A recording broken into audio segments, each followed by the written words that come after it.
My fellow Americans and autists who voted for Trump, it's your boy Dank Brandon here. Well, here's a joke for you. What do Willie Brown and the 2024 presidential election have in common? Kamala Harris blew both of them. I shouldn't have said that. Do not come. Do not come. I'm gonna come.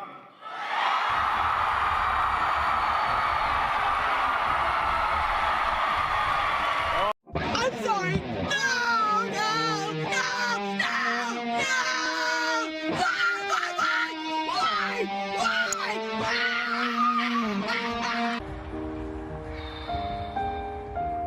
It's all right. It's all right. I feel that way too. It's all right. We feel that way together, okay? Let it out. Let it out.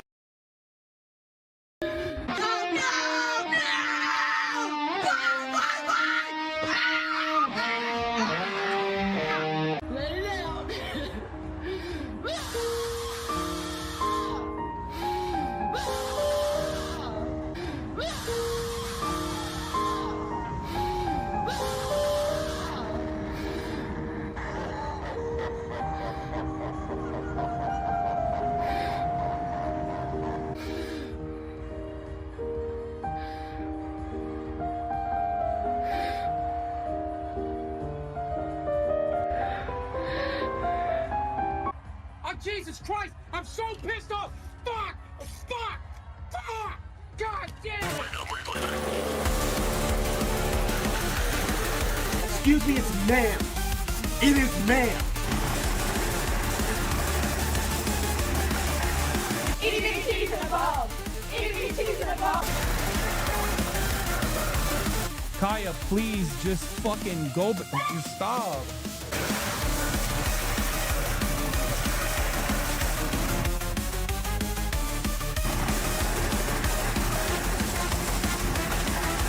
You deserve whatever suffering could possibly come to you. If you are a Republican and try to start any of that kind of nonsense with me in person, you will lose your life. And just now, Elon Musk did a German World War II salute. Last night, I was at Benihana with my girlfriend, and the server said, "What about you, sir? What would you like?" My girlfriend, God bless her heart, steps in, says, "Actually, that's ma'am."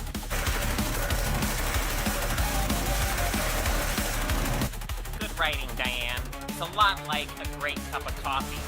When it's made right, it just warms you from the inside out. You take the blue pill, the story ends. You wake up in your bed and believe whatever you want to believe. You take the red pill, you stay in Wonderland, and I show you how deep the rabbit hole goes. Which podcasts are you listening to? Which accounts are you subscribing to? I'm interested, like genuinely. We'll give you a moment to do some introductions, but before we do that, guys, hoist them if you got them. Let's give a toast to the inauguration of our 47th president. In fact, what may soon become the God Emperor, Donald J. Trump. Throw him back, gang. Cheers. Cheers. Cheers. Yeah. Sorry about you being Canadian, Beck. Silent Hill F was made for women. That's why Airbag likes it so much. True. And I see you, Hypno. Hypno says that's gay. Smash AT. What the fuck? I mean, sleeping with McDuggan's body pillow. Look. This is the way I think about McDuggan's. Is I'm straight, but sometimes in Dragon Age Inquisition, I got in a relationship with one of the male characters. If you turn the lights off, you don't know what kind of hole it is. It doesn't matter. You just shut the lights off, and everyone's the same. True. I think Jay just got a clip right there. Well, Jay, she's a prized urinalist. Oh, is she? Well, I mean, she hasn't won any awards, but she's been nominated. So... like Yote. Mm-hmm. Perfect. Yes. Perfect. She's the Yote of journalism. Of journalism, indeed. Woke, gay, and doesn't win shit. Excellent. Anyway, thank you, Destructive Disc, by the way. I appreciate you. And I appreciate everybody.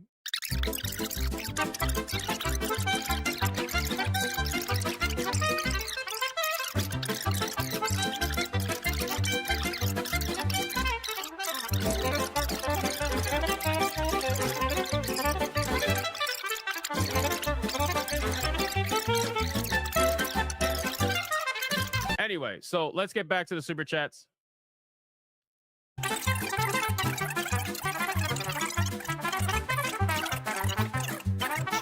So let me see. We got JayViper with a 2. I never. I didn't even see this super. I didn't even read the super chat. I'm over here fucking going off right now, and this super chat is on screen the entire time. Holy shit! This is the best $2 you ever spent. This shit's up the entire time. Yeah, this is your pile of poop face moment, like Jaffe. That is great. People are rising up, the legends here tonight. Crowd going wild under bright pixel lights. His blue eyes are glowing and he's always ready to fight. He's got the killer skills to make the woke completely combust in flames. Throws down the hard truth bombs they hate, but the base trust his game. Keeper, commander, relieve mouse clicks precise in his command. He plays the field like a pro and leaves every opponent on reprimand. Heartbeats racing fast, the screens are lighting up and glowing wide. Legend fully loading, no one's ever gonna slow him down. Our king's on the throne now, wearing the ultimate crown. JayViper is awesome, so awesome. He's so good looking, it's true. Crowds in total love, wear it all. Hearts all shaking high, keep shaking. Go Jay, go Jay, go. He's unstoppable, unstoppable. King of the game, no doubt, no doubt. Viper's ruling now, let's shout. JayViper, JayViper, hands up. Yeah, he's phenomenal. How is this possible? Blue eyes shining bright like a vast endless pixel sky at night. Gaming reflexes razor sharp, his instincts never miss the fight. He's the ultimate joystick legend, mastering every single controller. Keyboard king, reigning supreme, every move of nation. JayViper is awesome, so awesome. He's so good looking, it's true. Crowds in total love, wear it all. Hearts all shaking high, keep shaking. Go Jay, go Jay, go. He's unstoppable, unstoppable. King of the game, no doubt, no doubt. Viper's ruling now, let's shout. JayViper, JayViper, hands up. Yeah, he's phenomenal, phenomenal. From shooters to RPG campaigns, he dominates every game. Tweets go viral, woke rage rising, bosses slayed. He beat the game.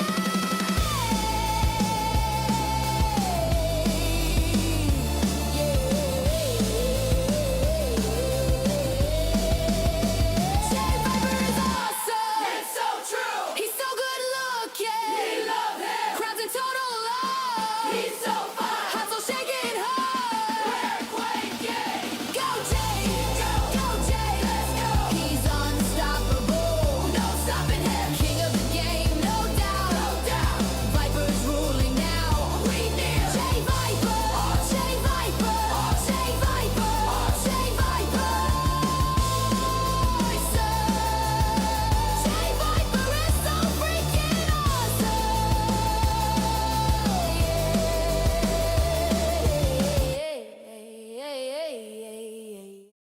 What's going on, everybody? Welcome to the show. Hopefully everyone's feeling great because I haven't been lately, but I'm finally back to myself. I did have to end the stream on Saturday a little early. My bad to all those who showed up, and then we had to bounce. Nobody was on, so shout out to him for showing up and being a guest. Unfortunately, the whole reason he was here was so we could watch the Sweet Baby doc, which was literally the next thing we were going to do, but I was like, I couldn't make it, man. I knew it. And sure enough, that night ended up being terrible, as the entire house was sick. The only one that wasn't sick was the little guy, who was already sick days before, and I think got everyone else sick. So he was to blame. But yeah, so my apologies out there to nobody who was nice enough to guest, but he couldn't be here today because he pulled an all-nighter last night, from my understanding, and he's super tired, and he wasn't able to make it. So, but yes, I'm no longer dying, which is great. So, you know, the the celebrations that may have been taking place in the event of my death have been postponed, which is great, which is phenomenal. But I would like to say that my return, is it an, you know, by chance? Was it meant to be? Was it fated to happen on June 1st? Because this is the beginning of Pride Month. Everyone, happy Pride.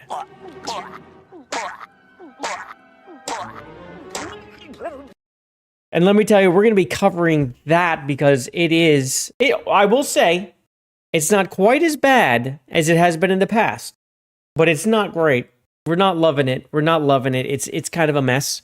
There's a lot of disappointing things happening out there right now, all over the place. Not even just with Pride. I mean, we have Summer Game Fest. It's decided to immediately just put identity politics right into their scheduling.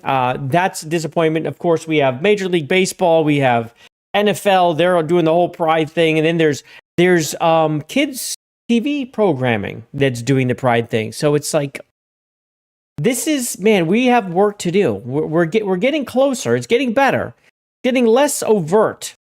It's June 1st. You know, it's June 1st. So, you know, you expect to see it, but who's going to participate all month? Yeah, but it needs to come to an end. It's really goddamn ridiculous. Like, we got Sesame Street out here, folks, celebrating Pride. That's a problem. I feel like that's a problem. I don't know about you guys, but I kind of feel like I got to draw a line somewhere, and that's the line. Right there's the line. Sesame Street, no, you don't. You shouldn't be doing this. Please don't be doing this. I do want to clear up one thing really quick. One, first of all, banger stream last stream, even though it was very short. I mean, we blew away tier 1 and 2. We are basically in tier 3. I think I wrote this incorrectly. I kind of wrote it right, but it might be confusing. We are tier 2 unlocked, okay? We are literally in a blue wig going into tonight's stream. That is happening. Pragmata is unlocked. It's fire. Like, we've already done it. It's incredible. But that's because we're carrying it over from last stream, because I could not, for the life of me, play a video game after that stream. And I wasn't able to play Pragmata yesterday. So we're just going to say, boom, we've unlocked the gaming stream already today. However, the one thing we haven't done is we have not extended the streak. We got to extend the streak. So if you get me to tier 3, which is $30, then we will extend the streak as well. And we'll also unlock tier 3, which means the glasses will be on. So I just want to make that clear right up front so everyone knows what the fuck this is all about. It's pretty sweet. We already have the gaming stream unlocked and we're in a wig, but put me in some glasses and we'll extend the streak, because the streak can still die tonight, and I don't want it to happen. It would be very sad. Be very fucking sad. But let's say hello to the people in the house. We did have Smash JT throwing a hug, and we will get to why he threw a hug when we get to the pre-stream party crashers. But hello, Smash. Good to see you in here, my friend. Appreciate that.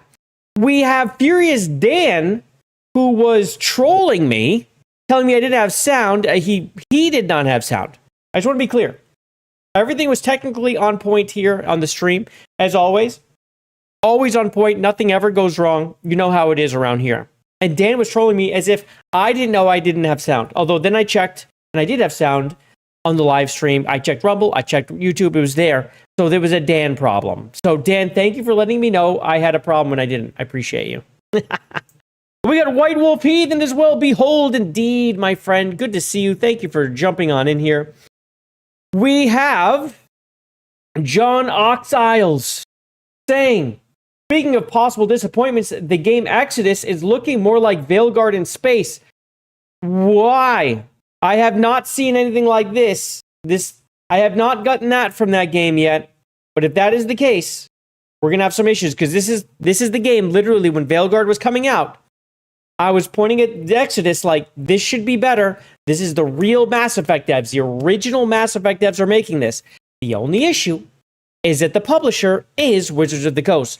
So it's like, are their fingerprints can be in there? But I want to know why, John, because we've watched a lot of Exodus, and I haven't seen anything like that. But I know there's supposed to be an extended gameplay session or a reveal, I guess. But I thought that was like on the 6th. I don't think it's yet. Unless it happened, in which case, please point it to me. I would love to see it. We also have Sippington McDrinks-a-lot on Rumble. Good to see you, my friend. And we have Roadkill as well. GG's. Thank you guys for coming on. If anyone is on YouTube and you want to jump on Rumble or jump on Kick to pump those numbers up, please do that. That would be amazing. Feel free to still be on YouTube, chat on YouTube, but let's see if we can get it going a little bit on Kick, a little bit on Rumble.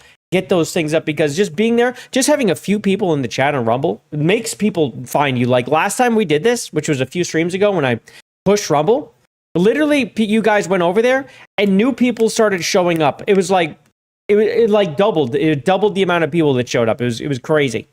So if you want to jump on Rumble and although those of you on Rumble stick there, that'd be amazing. We'd love to grow a little more on Rumble. It's a slow growth over there. I mean, it's not like I put a lot into it, but I mean, how can I? It's hard to grow over there. It's kind of crazy. I'm not the quartering. I don't have like an in and like a multi-million-dollar deal that I pretend is extended, but it's not. God, that guy. Killer J's in the chat as well. I need a big flopping wiener with chili and coleslaw. I do like hot dogs. That is why there's a Viper hot dog emote. I don't know if you've noticed. I don't know if you've gone down into the emotes on the stream, but we have an OG Viper hot dog emote for those of you who like emotes to use. There it is, right there. Feel free, touch the hot dog. Touch the hot dog. It's for you. It's for you.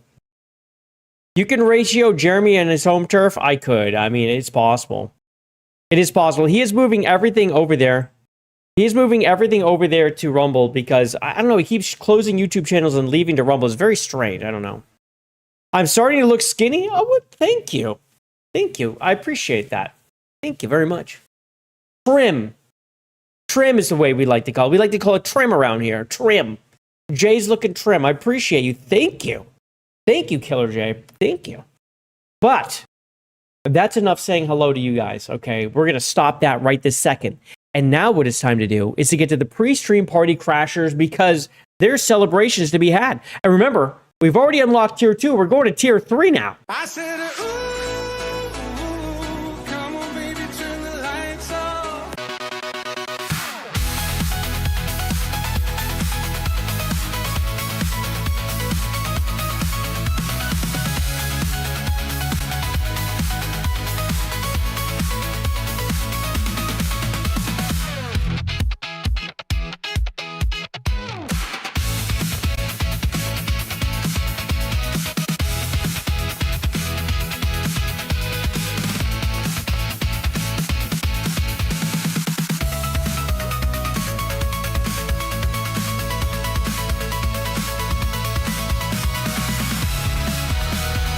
Oh my god. The moves that I have are unreal. It is crazy. Look at them. Just look at them. How much fun I'm having.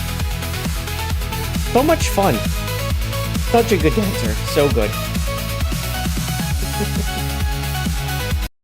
Yes, yes, indeed. Well, let's go and see the pre-stream party crashers. We have first off, right away, sending in a gift membership is Smash JT. And it looks like D Dean is the one that received it. Shout out to you, Smash, and we will be giving D Dean a hug. Everyone drop hugs in the chat.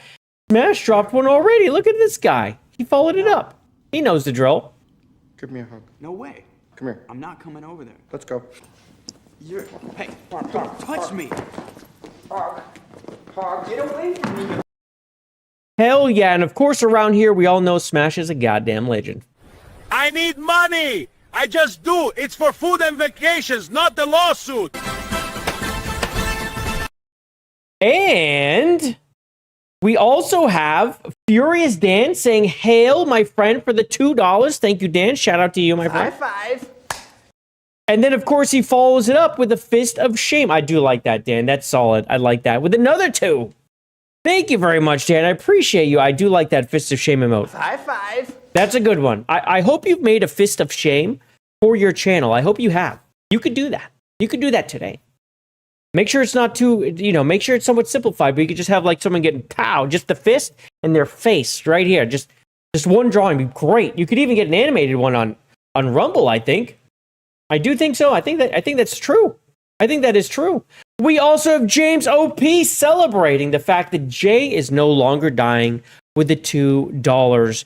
Thank you so much, James. I appreciate you. I am no longer dying. Five. I am no longer dying. And of course, James is an absolute legend around these places. Have I told you about Gamergate 2? I'm James OP.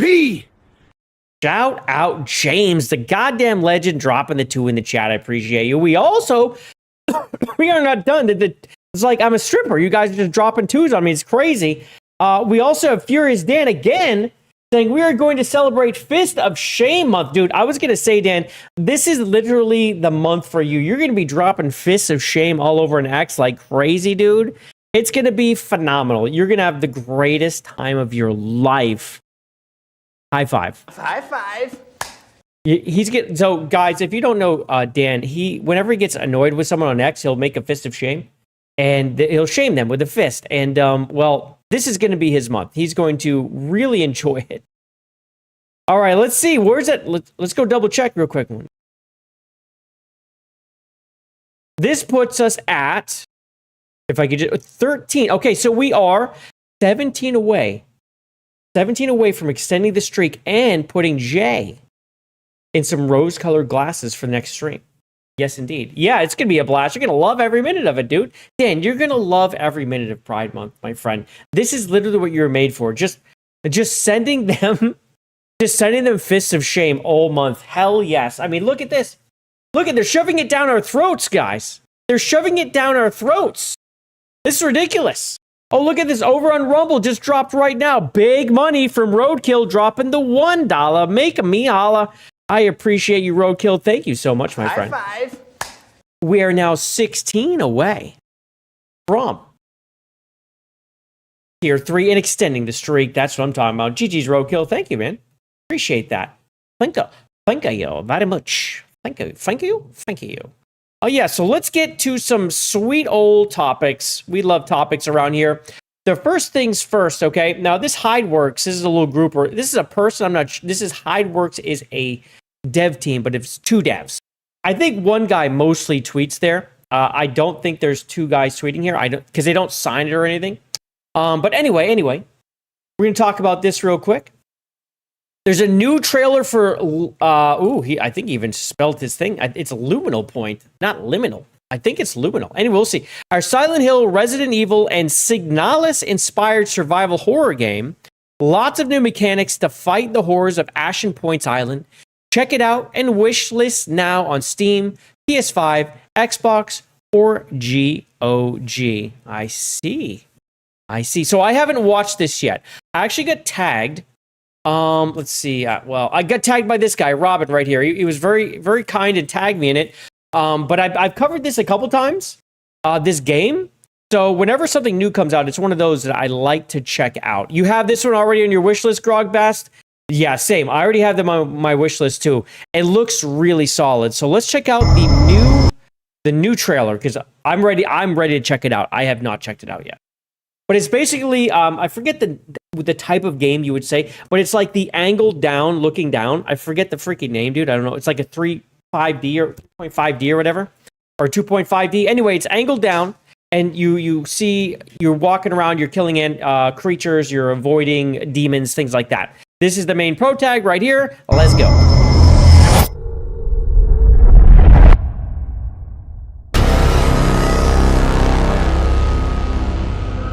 You never should have come back. I got a message from Mira. She's been gone a long time. Ran when things got hard. Left the band behind. I need to know why she... I mean, this does have Resident Evil vibes right away. I mean, the dude reminds me of Leon straight up. And then they got this chick who, I mean, just... You see what I'm talking about? This is the angle you play at. I mean, this is like OG Resident Evil. This is, to me, this is Resident Evil, right? Like this type of like downwards angle. I like this. Once they went first person, I was kind of out. When they went to third person, I like it more. But first person Resident Evil, I was just like, it didn't feel like Resident Evil to me. Vanished when everything was coming together. Okay, so you see how she used a distraction. So now they're starting to show more of the gameplay. So she's got this bottle.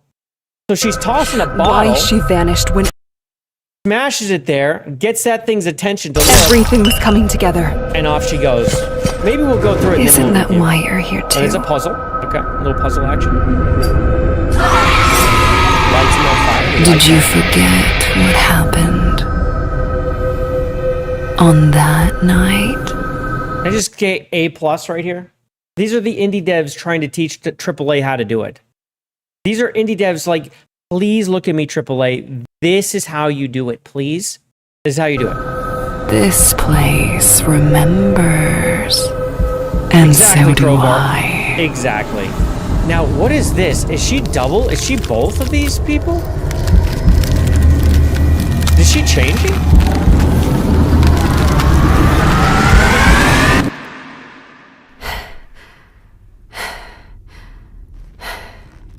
She's got... This is not me.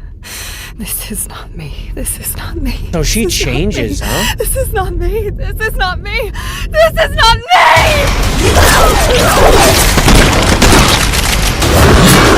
Oh, you can see the Molotov, okay. Boom. Oh yeah, see, you can tell how much, like, she is... Dude, they did a great job with her model. Fantastic. You can see how, like, she is vulnerable, right? For sure. Like, this looks like, dude, they did a great job with the model. Holy shit. I'll be waiting.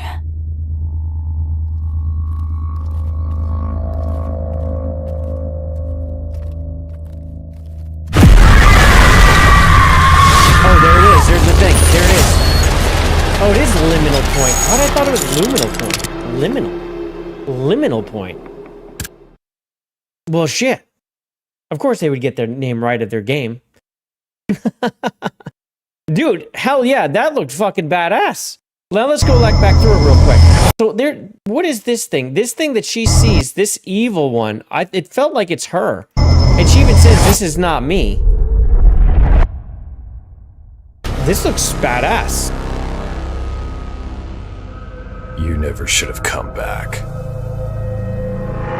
I got a message from Mira. I gotta watch this again. She's been gone a long time. Okay, so Mirror's the bad one? Ran when things got hard.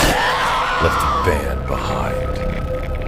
I need to know why she vanished when everything was coming together. Isn't that why you're here too? I gotta watch this again. Did you forget what happened on that night? This place remembers, and so do I. So is that Mira, I wonder? I guess. But I do wonder why the chick says this is not me over and over. Unless this is like her split personality or something like that. Yeah, schizo mode or something, right? It's something like that. This is not me. This is not me. This is not me. This is not me. This is not me. This is not me. This is not me! It's a pretty solid trailer for a little indie team. And it's a two-person team? That's fine. Okay, there was crafting. I missed that the first time. See, that's Molotov. She just made the Molotov. She crafted a Molotov with some rags, the bottle, and was this a grenade or something? for a lighter.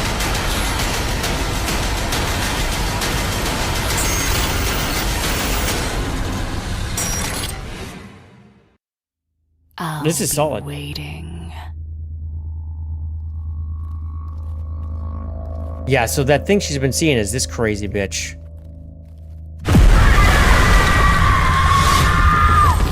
Yeah, they get something on their hands here with this game, man. This game looks great. Wow. Okay, shout out. So yeah, ladies and gentlemen, we'll go ahead and find Liminal Point real quick. Store Liminal Point. And I'm going to go ahead and drop this link on you guys, because if you have not already, I just say, go and maybe wishlist that one. Maybe wishlist that one right there. There we go, guys. Let me drop this in Rumble and on Twitch. Boom, boom, boom. There you go. That looks really good, man. Holy shit. That new trailer was solid as shit. Yeah. So, here's Night's Path. We've talked about Night's Path a few times. They are pretty highly wishlisted right now. Their wish lists are like over 350,000. Might even be over 400,000 now. And that's on Steam alone. Now, this is the one where, remember 1348 X Photo? We all kind of remember that one a little bit. But 1340 X Photo was pushing that horrendous Joan of Arc, whatever the hell lead that looked like a dude. It was a chick that looked like a dude, right? And they're trying to push her, and they're like, well, this is our pro tag. And they showed like a close-up of this girl's face. This is her, okay? Well, they have released the full body, and they've got like a 360 that they show. So they're talking about her. She's a beekeeper, an herbalist, and a healer. And with a soul and voice sweeter than the healing honey she makes, one of the 3 romance options in Night's Path. So here we go. This is what she looks like. Let's check her out. First of all, yeah, looking pretty good. No messing around here.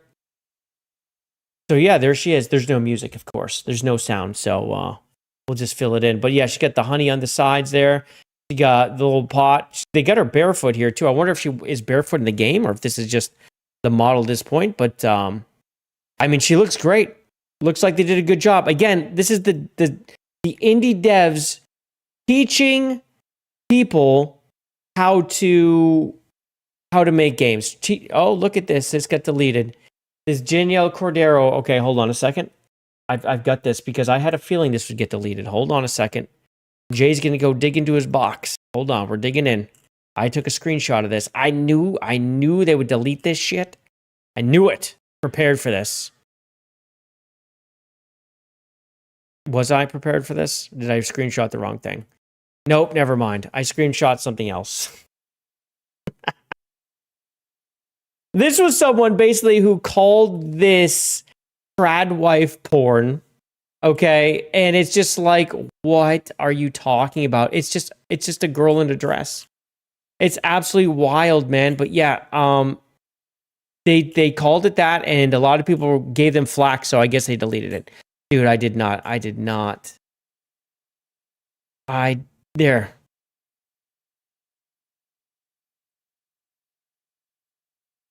What? Okay, so now this person's saying, hey, Kojima, can I copy your homework? I guess I just don't make it too obvious.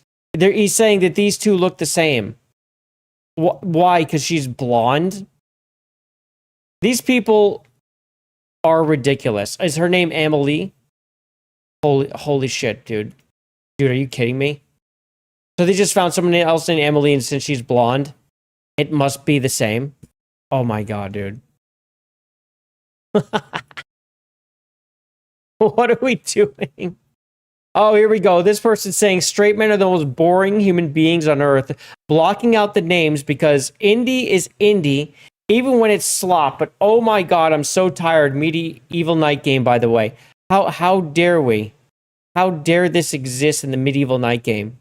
Between blank with the goal of creating a naturally beautiful female character whose appearance reflects who she is. Oh no. Wow. Anyway, I think that was Night's Path. This is Night's Path saying, what's wrong? All they said was, what's wrong? 3.3 thousand freaking likes to 500. Like, come on, people. This is just hating normalcy. Wow. Yeah. But yeah, for this one, it was like, you could have at least picked someone who actually looked remotely the same. Yeah, they don't look at all the same. Don't they get tired of this? It's crazy they don't get tired of this. Oh man. Anyway, Knight's Path, that's another one. It's coming and it's looking pretty solid. I can't believe they deleted this. Yeah, someone said it was trad wife porn. An absolute joke. They got absolutely hammered, so that's why that's gone. Oh man, let's see here. We've got some more super chats. Let's get to them. Well, before we hit the next thing, which is, oh man, a huge disappointment. We've got $5 from Furious Dancing. I send you my music video on Discord, The Fist of Shame. Have you made a whole, like, animated music video now, Dan? That sounds pretty solid. Like, you sent it to me or you will send it to me? Shout out to you, Dan, though, Dan. You know what that gets? It gets a Dancing Eric. And to celebrate Pride Month, well, you're going to get the Dancing Eric anyway. Look at this. Pride Month. Pride Month.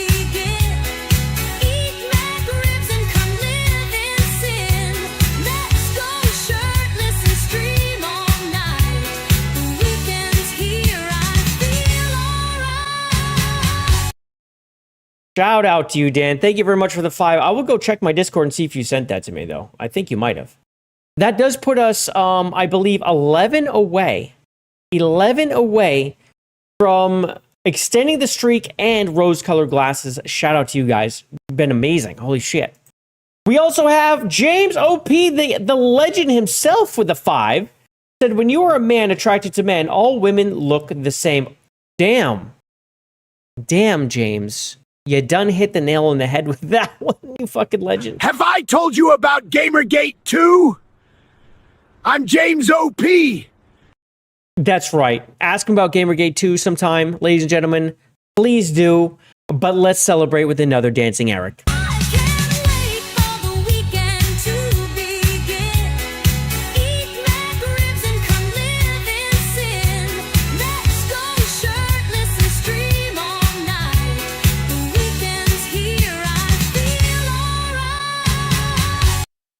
Now I'm going back. I had to go see if that guy who said that was G-A-Y, because that would be hilarious. What's funny is I think, let's see. You could have at least picked. So this is someone I had to block, which means this person was not leaving me alone for some insane, like being insane online.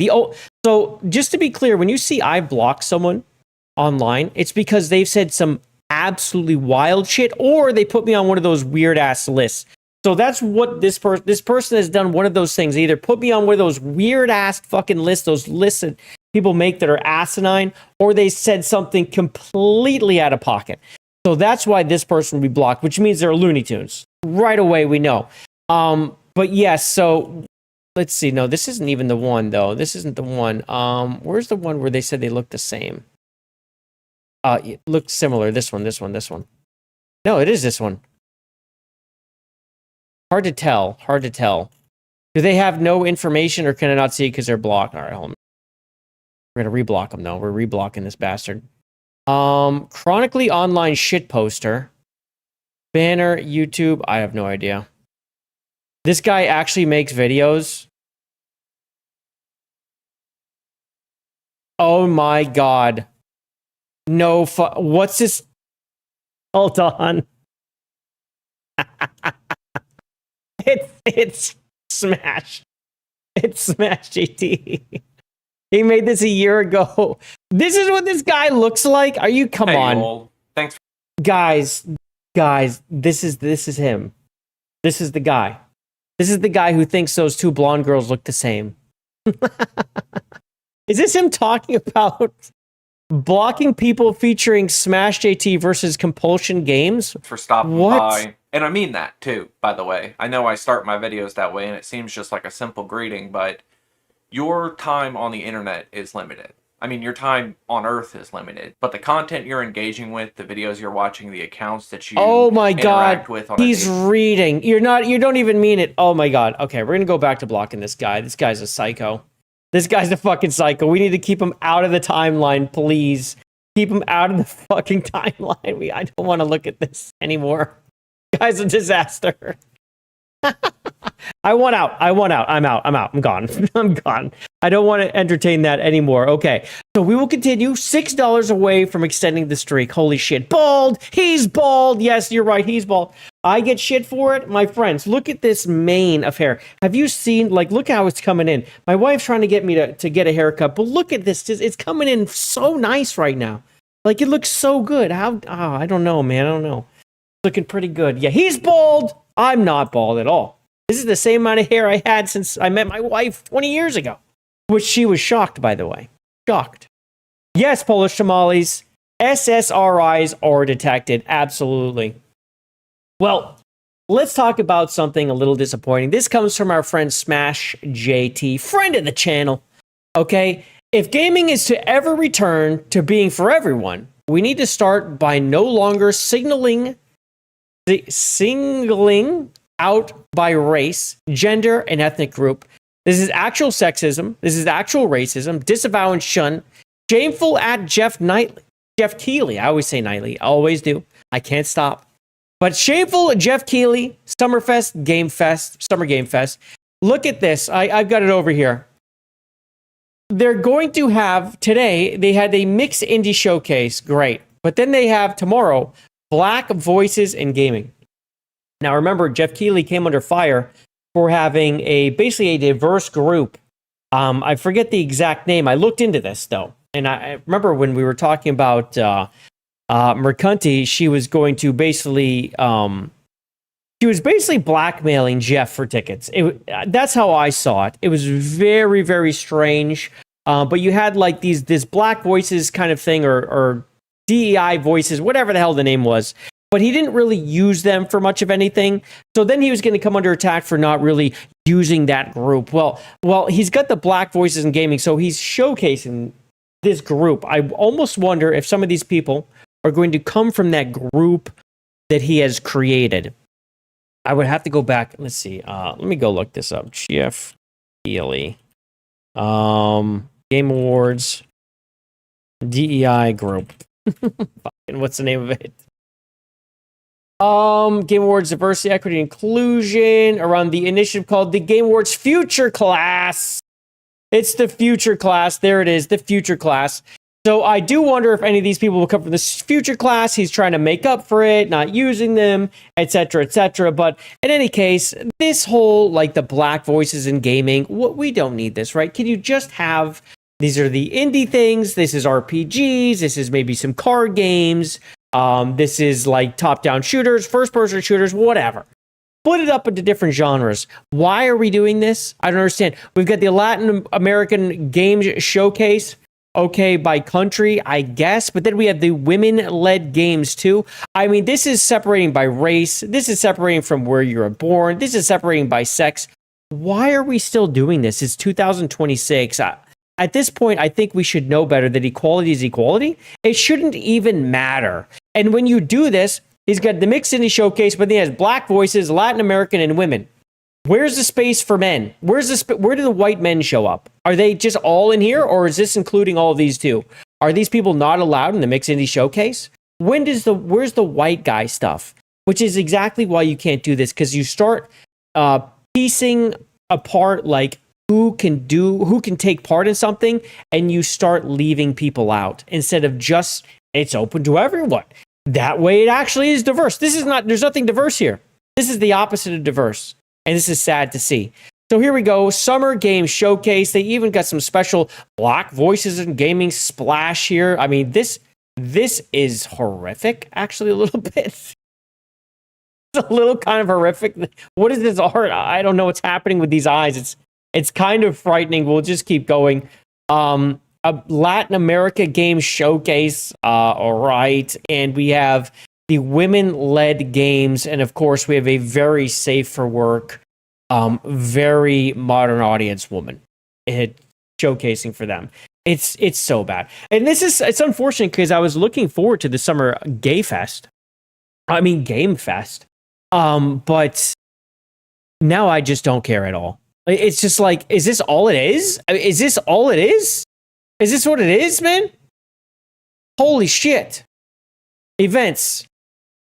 Let's look at the events. Schedule. Yep, we get the mixed showcase. We've got the Black Voices. We've got the Sony State of Play, which I mean that's their own thing. That's not their thing.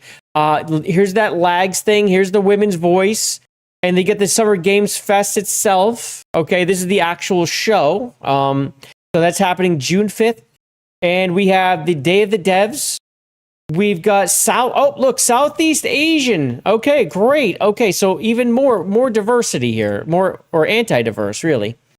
We got a specific partner's gonna show something story-rich games. There we go. See, a showcase that seeks narrative-driven titles. This is what I expect to see: story-rich and other different types. There's no reason to separate by where you're from, what color you are, if you're a male or female. You have women-led games. Where's the men-led game? You have to have both. You can't do it. When's the trans-led stuff? Oh my God, they have a fucking pride parade, dude. Holy shit. No fucking way. Ladies and gentlemen, Jeff Keighley, all aboard, on June 6th at 12 p.m. is having a pride parade to celebrate upcoming LGBTQ plus games. That's happening. This is a fucking disaster, bro. What a mess. I mean, so this is what I was talking about earlier. Jeff Keighley has defaulted back to his corporate NPC programming. It seemed like he was kind of coming around, and here he goes again. Yikes.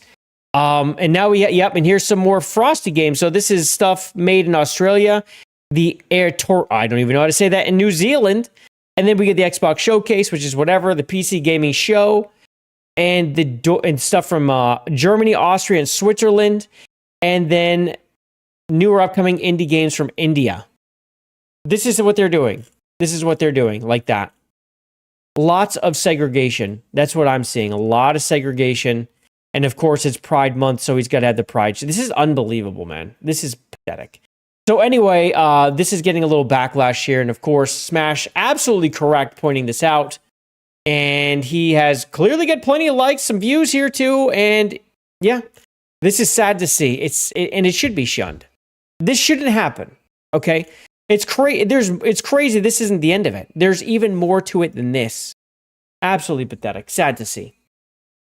We do have Toasty with the Mosty up in here. Good to see you, Toasty. How you doing? Where's the competent developers game section? No, there isn't one. No, didn't you see? No, let's go back. No, there's not one. There's no competent devs. No, none. They're not allowed. We do have the Pride Parade, though, if you would like to see that. Otherwise, you can see yourself to the women-led games, because that's so important when it comes to games. Or is it women-led or not? That's how you know it's good. Yeah, actually, it might be a good showcase to know what to avoid, though. I'll be honest. I didn't really think of it like this. This could be Jeff doing us a major solid and being like, guys, we're going to show you the women-led games, but there's a reason. You want to avoid those completely. You don't want to play those games.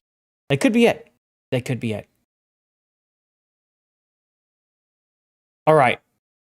Let's get to it, ladies and gentlemen. I've been trying to do this since Friday, but we're going to do it today. Now, real quick, I'm going to drop the link to this video in. Actually, you know what? This video is linked. I don't even have to do it in the chat. It's linked right in the comment section, right in the about section.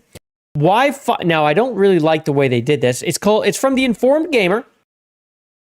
They named it "Why 500,000 Gamers Are Hunting 16 People." Really, really bad way to put things. This is a Sweet Baby Inc. documentary. I wish they would rename this, but I thought we would watch it. I have not watched it. I've watched a piece to make sure it seemed like it made sense at all. It does, but they do say people are hunting them. That's totally not happening. Exposing them, yes. Why are 16 people being exposed by gamers should be the name of it. Then they should write Sweet Baby Inc. in here somewhere, but they didn't. Anyway, this let's check it building out. behind me is home to a tiny studio of only 16 people, and 500,000 gamers want them gone. Like it's public. It's 16 people now. There's a lot less than there were. Enemy number one.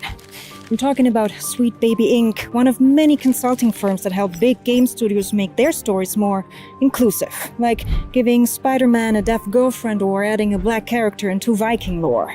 The thing is, those modern adjustments don't always fly well with players who straight up boycott those games. And to Yep, straight up. really make sure they don't accidentally play one, there is a Steam curator list that tracks every single Sweet Baby Shout out game with Cabrutus. 500,000 followers. Shout Now, out. when that many gamers turn on you, naturally, it gets ugly. Hateful comments, angry tweets, and even death threats. And the games? Dead on arrival. We're talking Wait, hold on a second. Hold on a second. tweets and even death. Mercandi says she's received a nonstop barrage of racist, sexist, and otherwise inflammatory remarks. I've got emails, death threats. Oh my god, dude. No way. No way. They're pulling this. Are you kidding me? Threats. And the games? Dead on arrival. We're talking millions down the drain, God. studios going dark. She plays that shit up like nothing. Dude, do you know who else does? Me. I do too. Yeah, she's the victim though. We all get that shit. All of us. We all do. You can't listen to this idiot. Do you not like this person, James? Do you know this person? Cancellations. And the publishers? They pretend it never happened. What's up, Smash? And here's You've the heard of her, part right? that doesn't add up. If so many Sweet Baby games spark backlash, why are they still in business? Why do publishers keep paying them millions for something that gamers obviously reject? Because they're dumb. And they Well, think they need it. maybe it's because these games were never meant to please you, but to protect publishers from something more dangerous than bad reviews. A system that forces publishers to chase two masters. Investors who want one thing, and Talking about gamers those who want the ESG opposite. scores. And the result? Games stuck in a tug of war. Now, if you want to understand why 500,000 gamers are hunting this tiny studio, let me show you the system behind. I don't like that. I don't like that. They're hunting the studio. No one's hunting the studio. No one is. You know how I know? Because they haven't gone out in front of it. This chick is the only person I've seen do this. I've not seen anyone go to the studio. Are you kidding me? No one's going to go here. She's the only one that's done this. I don't like that word. I don't like that terminology at all. That's not at all true. Exposing them, finding out where they're working, and letting people know, yes. Hunting them? No. Bad. I don't like that at all. Bad phrase, bad phraseology. Behind it, one that everybody talks about, but only a few actually understand. Is she doxing their headquarters? It's public, though. That's a public company, man. It's on their website. It all started with a quiet little UN report from 2004. I have no faith in that Wolverine game, dude. No. People are going to buy the Wolverine game, don't get me wrong. Have you watched the gameplay? It's all canned fighting animations. It looks terrible. It doesn't look good to me. In 2001, something happened that would eventually decide which video games get made Might be better and than which what they get showed, canceled. But it had nothing to do with gaming. It had to do with Enron, a $75 billion energy firm. Everyone had money in it, mostly pensions. But behind the scenes, Enron was, just like everyone else on Wall Street, hiding billions in debt and lying about profits. When the truth came out, it collapsed in the biggest bankruptcy America had ever seen. $74 billion in value. Enron, these people were shredding papers in the office to try to hide their bad deals. Gone, including the pensions of 20,000 employees. Mr. What would you say to the folks that used to work for your company? I'm going to work right now. But that was just the start. The dominoes fell and one company after the other was caught in the act. Fake earnings, stolen cash, hidden debts. This wasn't just bad PR, you know? This was systemic. And people started asking the right questions. What are these companies actually doing with our money? So in Wasting 2004, the UN had an idea, a weird one. What if we gave companies a good person score? Not just profits, but three simple questions. Here we go. Do you pollute? ESG. I mean, so I know, like, I know James says he doesn't want to listen to this idiot, but this is how all this came about. Environmental, social, corporate governance. ESG scores is what led to DEI, which led to all this shit. And those ESG scores that get you funding and give you bonuses for being a good boy, this is where all that came from. This is why we are today. So that's why she's on the money so far. She's on the money so far. Do you exploit workers? Are you corrupt? They called it ESG, Environmental, Social, and Governance. Not a save the world mission, but an avoid the next Enron mission. Risk Management 101. But for years, that was just a PDF that no one read until 2008. Oh, good. The banks burned again, this time taking entire countries with them. Public trust collapsed. Banks weren't just in trouble, they were the greedy villains. And this was the this was not the corporate, but this is the residential bubble that popped. That's when BlackRock, think of them as the final boss of money, saw an opportunity. Nobody trusts banks anymore, but what if we become the ethical bank, one that says we care and prints money? Suddenly, that forgotten PDF was now BlackRock's new brand. If you wanted BlackRock's money, and everyone needs BlackRock's money, you needed a high ESG There it is. score. There it is. And just like that, 3 letters nobody cared about became the most powerful force in business, including video games. Whoa, what's that nun doing? Chill out, nun. Holy shit. But how does this bring us to a tiny consulting firm here in Montreal? Well, here's where it gets interesting. This new ESG religion wasn't just for banks. In 2020, it spread across every industry like wildfire, from HR to retail to film and the military. Everybody was suddenly chasing the same invisible god, the ESG score. Square Enix even went so far and created their own ethics department. The first decision, restrict Tifa's lovely D-cups, because apparently D-cups look unnatural in action scenes. It's a sin. It's a sin. We all know it's a sin. They should never have touched them. Leave Tifa alone. And that was just the beginning. When COVID hit, ESG found its perfect storm. George Floyd, Black Lives Matter, Me Too, one after another like all dominoes scams, perfectly all timed. lies. And gaming companies watched this tsunami coming and panicked. Xbox rolled out their product inclusion framework. Nintendo God, Xbox really went all in on this, which was like a huge, I mean, look at their downfall. They've gone in the most, so they've downfalled the most. I mean, there you go. ESG, DEI, all that stuff really just hurts companies so much. Look at the bloat in Western game dev. It all stems right from this. You're hiring less qualified people all the time, and you need more and more people to make something happen, and it makes games cost more and more. 007 First Light cost $200 million to make. And Casino Royale, the movie, cost $150 million to make. So there you go. Which one do you think has a chance to make more money? I mean, think of it like that. started appointing diverse board members. Activision, Sony, Ubisoft, everyone suddenly showing ESG slides to investors like kids showing report cards to parents. But here's the problem. Nobody actually knew what the hell ESG meant. You see, companies were not allowed to define what the E or the S truly meant. That power belonged to international rating agencies who mixed everything together and called it a healthy smoothie. Save the world. It's kind of like your own score, right? When you go and try to get a loan. You know what the score is, but it's like, how'd they come up with that score, right? Like, you could have like all your credit cards paid off and almost no balance, but your score's not great. But you could have like a lot of balance and you don't have credit cards paid off and you have a higher score. It's kind of crazy, right? So this ESG, like, they don't know what it is. They're just trying to do everything perfect and like hire all the right people and get a woman-led business. Like, you see the women-led businesses or the women-owned businesses. Like, these are all points. It's all ESG points, all of it. Whales? That's worth points. Hire more women? Also points. Reduce carbon? Points. It made no sense. Publishers were drowning in rules they didn't understand, terrified of losing their ESG score and BlackRock's money. So, they did what every panicking executive does. They hired consultants, an army of them. Sensitivity readers, diversity officers, narrative consultants, people whose entire job was to bulletproof games from Twitter mobs and protect. I've talked about hit detection too, and of course BGG, they are a mess, dude. They are a mess. That precious ESG score. There's Anita. Which is exactly what brings us to a tiny consulting firm here in Montreal. Hey, shout out.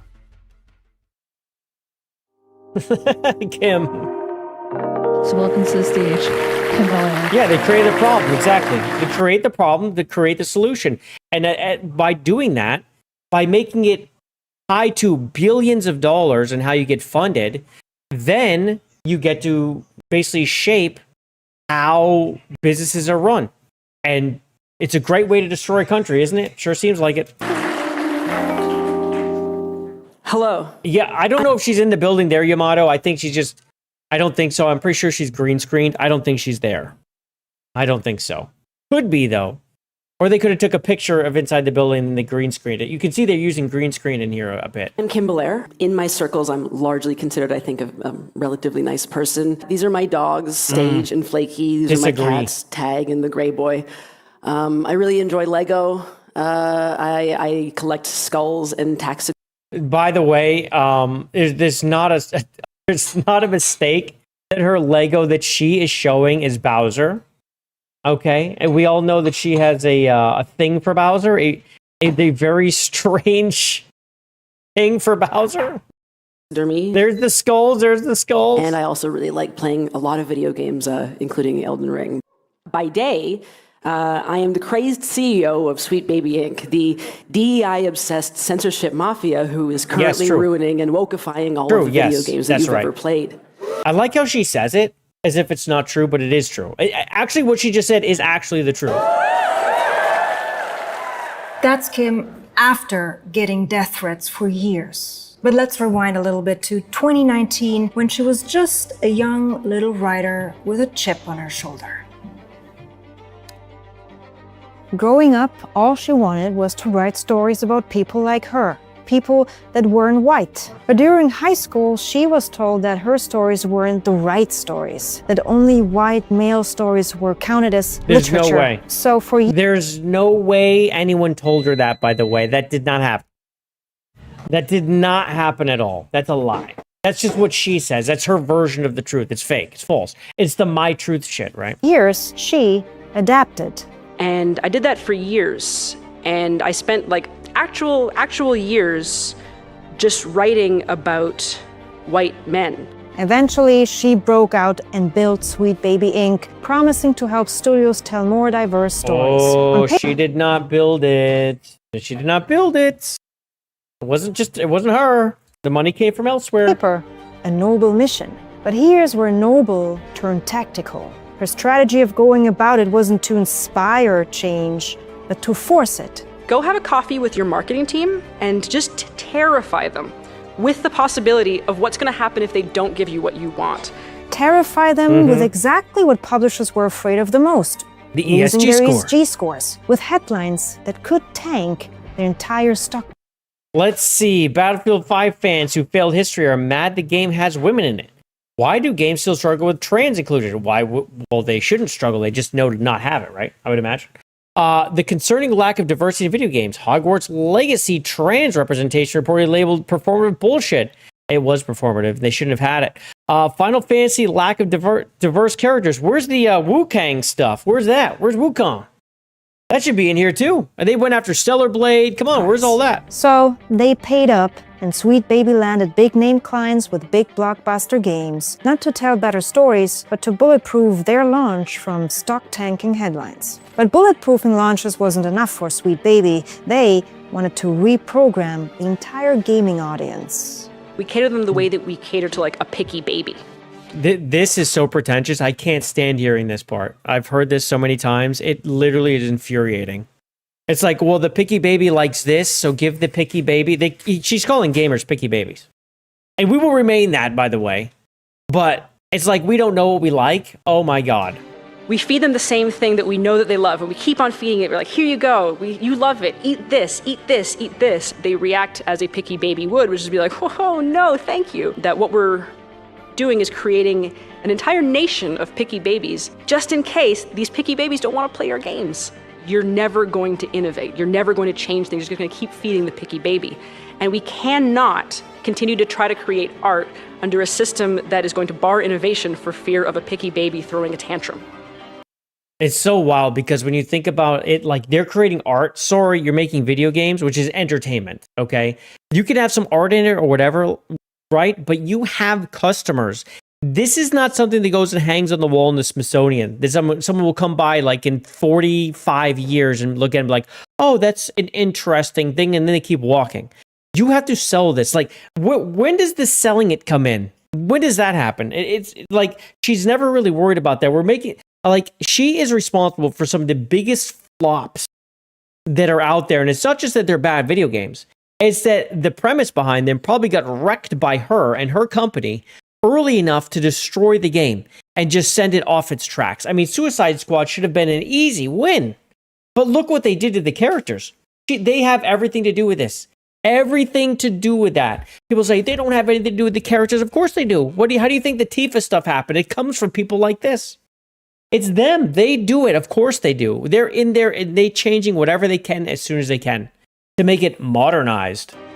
That was the pivot. Gamers weren't gamers anymore. They were obstacles. And Kim's job was to re-educate them, even if it meant rewriting the rules of reality. And this is why we push back on shit like fucking Marathon. When they try to give us stuff that you have to buy skins for, but the canvas, the actual characters are trash. Like, no, this will never be a good game, and it's never going to sell. It's never going to sell. It's never going to make money because you were tricked by some consultant, or you allowed a mess of a dev to be in charge of the art team, which is exactly what happened. They had an LGBT in there. That's absolutely what happened. We've seen it. Where they had an all-white cast, and they expressed their desire, like, okay, we need to mix it up a bit. How about this character's kind of like stereotypically French? And I was like, can we at least make them a person of color? And they said, oh no, that would be weird. They're already French. That was the crusade, making French people not white. To gamers, this wasn't consulting anymore, it was ideological enforcement. And Sweet Baby's employees only confirmed it, openly calling to burn the games industry to the ground or to shoot down white male lead game ideas. Kim might not have endorsed those tweets, but by then it didn't matter. The mask had slipped, because now the question wasn't what publishers were making, it was who they were protecting themselves from. And what's crazy is that you'll have Sweet Baby Inc., you'll have people like Ash Parrish and all them, and even Khalif when he did, and and Kim Belair herself. They will tell you exactly what they're trying to do. And then they'll try to say that they're not. You'll have the article on Kotaku, as we all know, the Mercanti article. There was a complete fabrication based on their own words. Certainly not angry gamers, it's but a angry gaslighting. shareholders. It's never ending. But here's the thing about serving two masters. Eventually, you lose both. And gamers, they were about to show the world what 500,000 customers could do. Are those the picky babies? Oh no, the picky babies. The response was instant and brutal. Every game Sweet Baby touched became a battlefield. Starting with Alan Wake 2, a new black female lead was introduced, and gamers lost their minds blaming Sweet Baby. Remedy's creative director, however, denied it outright, saying she was always meant to be black. But it didn't matter. Despite having sold over 2 million copies, Alan Wake was no longer Alan Wake, but Alan Woke. Absolutely. Another white asshole deciding what I get to do, how I get to do it. Well, look at that. Like, it's just there. You can't tell me that Kim Belair, writer, didn't write this. She wrote that. Yeah, she was white before. Absolutely. No, they changed her. No, 100%. Of course they did. Of course they did. We know they did. And then Kim Belair wrote this line. To do, how I get to do it. And then came Spider-Man 2, Miles dating a deaf girlfriend, a pride flag. And while the game itself was solid, the story felt like it had other priorities. So this is a game that made a lot of money, like, right away, and then all of the stuff got out, and that the sales stopped. They stopped dead in the tracks. Representation, representation, representation. And once again, Sweet Baby was in the crosshairs. Maybe not for the pride flag, that was Insomniac's doing, but for everything else. But nothing compared to the Suicide Squad. Dude, every time I see Miss Freeze, remember Mrs. Freeze is married to the other Mrs. Freeze too in this game. Like it's like, oh my god, dude, they really did this. They really did What this. disaster. Years of development, hundreds of millions in budget, but only remember. And yeah, there's Mrs. Freeze. You got Harley Quinn. What a mess of a Harley Quinn. What are we doing? What are you doing? Like, you're going to let Sweet Baby Inc. do this? When they start doing this, or you have any developers that are making this, you get rid of them immediately. Remembered for one thing. This game should have printed money. She was gender swapped. She wore a kindergarten pride outfit, and almost overnight, Mrs. Freeze became the Rainbow Ice Queen of Inclusion. But this wasn't even right away. This was not launched. This was like, remember they had seasons. This was like season 2 or 3 where they released Mrs. Freeze. She wasn't even a launch. Here's the thing. I'm all for Pride. Like nobody's questioning horrendous, that. horrific. But this has got to be one of the most like kindergartner art experiment outfits I've ever seen. Sweet Baby didn't even design the character, but again, it God. didn't matter. They were guilty by association. They are, because they inject that shit in there 100%. You can't tell me they didn't have some say. Of course they did. That was probably them. I'm sure they had a little bit to do with that. But again, once you let them in, it empowers people like them in the group to start getting put into positions that fill the ESG scores, and there you go. It's their fault. Never apologize for being a powerful fucking woman. Holy shit. But here's where things got murkier, because even when Asmon. Sweet Baby was not involved, the same pattern emerged over and over and over again. So I'm non-binary. What does that mean? No, it's not even a means I real don't feel like a dragon. man or a woman. Come on. Dragon Age, just Concord, ruined. Forspoken, Square Enix $100 million disaster that sold And they're just so throwing it away. badly, their president had to apologize to investors Just for its throwing the sales money have away. been rather lackluster. It was always the same pattern. Checkbox diversity, preachy Yep. dialogue, dead game. But despite Every the time. pattern, publishers kept doubling. And it will continue. It will continue. Oh look, it's Grumps. Grumps sighting. Wait, is that the quartering? It is. And Kubrutus. Oh, are they all on quartering's thing? Down. Why? Oh, we're The gonna watch way this? games are funded, you don't use your own money. Even EA, games are hugely expensive to make. They're upwards of $250, sometimes $600 million. It's for certain live games. It's incredibly how expensive they are. And to do that, your CFO is your best friend. Yeah, and when a game costs more than a Hollywood blockbuster, you stop caring about what I know 9 gamers was a want, disaster, and yeah, you man. start caring about what investors want, namely ESG scores. So gamers did what they always do. They get organized. In February 2024, Shout out Kubrutus, winner of the biggest win in gamers, J-War 2024. Congratulations again to Kubrutus for winning the very first award. He actually was really appreciative of it. Like, he really appreciated it. It was really cool. Sweet Baby Inc. Detected list launches on Steam. A simple list, not to harass, but to inform, like an ingredient label on food. And then Elon Musk. found it. The world's richest man calling Sweet Baby straight up an evil blight on the gaming industry. And he's right. 5 words that turned the gaming controversy into global. How many words? Wait a second. How many words? 1, 2, 3, 4, 5, 6? Wait. News. And Kim, well, she leaned into it. By day, I am the crazed CEO of Sweet Baby Inc., the DEI-obsessed censorship mafia who is currently ruining and locifying all of the video games that you've ever played. Well, she wasn't laughing. To her, this was not criticism. It was a full-blown, coordinated harassment campaign. Death threats, bomb threats. The death threats, bomb threats. Come on, please. I don't believe it. I'm sure there were some because there's crazy people everywhere, but no one condones that shit. It's minimal. Get real. People, dude, I get crazy shit for not liking Marathon, dude.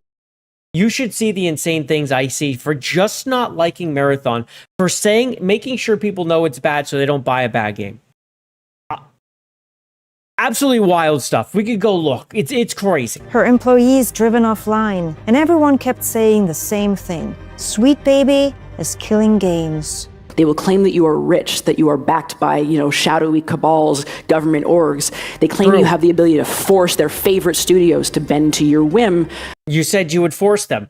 So we know that they got money from the government to become Sweet Baby. We know they're backing. And we also know that she said that she would do this. So she's saying, you saying we do this or that and get money this way, this way. This is all from you. This is all from your mouth. Rather than the truth, which is that studios and teams hire us to make stories better. No, they Shadowy do not. cabals, There's no way. government orgs. So what did they do to make Suicide Squad's story better? Anyone know? I'm still wondering what they did.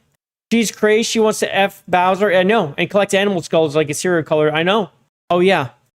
Yep, absolutely. Co-founder David Bedard found it almost amusing. That's not the Detractors would only rather believe there's a co-founder. shadowy cabal forcing them to put this stuff in games. They'd rather believe a make-believe fairy tale than This is accept all the truth. gaslighting, A which is shadowy crazy. cabal controlling the industry? Not quite. But 500,000 gamers tracking Sweet Baby? They were sniffing around the right tree. They just blamed the wrong branch.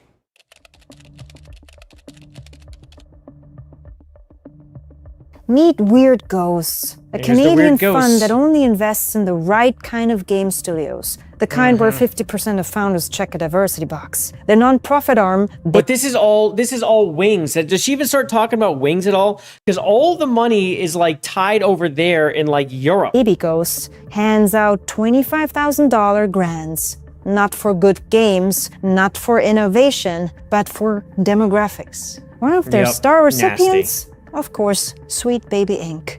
But here's where it gets interesting. This isn't She some doesn't touch on it? venture capitalist's pet project. Hey, but it's a lot of digging, dude. Like even that stuff, like I know like Master TDS and his wife, they dig into this stuff. I mean, it takes years. They're always uncovering more stuff, right? It's your money. Tax dollars funding video game consultants. No conspiracy whatsoever, just a simple paper trail anybody can follow. Government money, weird ghost, baby ghost, sweet baby, turning funds into ideology. But the most ironic part, those people running this network were Gamergate veterans.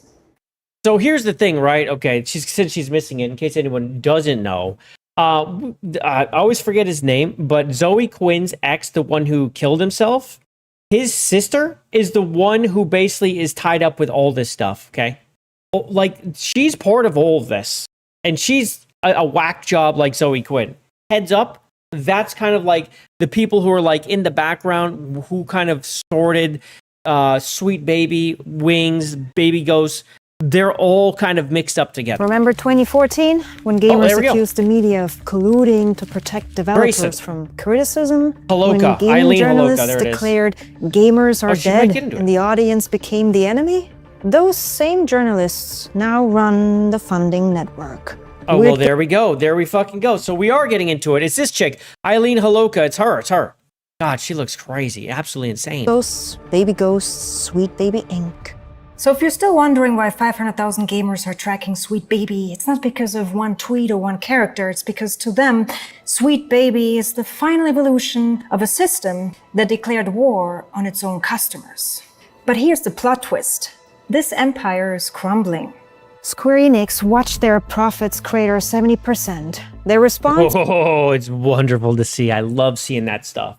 When it just doesn't work out and people have had enough and they push back, don't buy it, vote with their wallets, and it fails. Fire the consultants. New mission statement. Unforgettable experiences, ensured fun, and a promise to engage honestly with their players. In other words, less optics and more gameplay. Even BlackRock is backing out. Larry Fink admitted it cost his firm He did. $4 billion.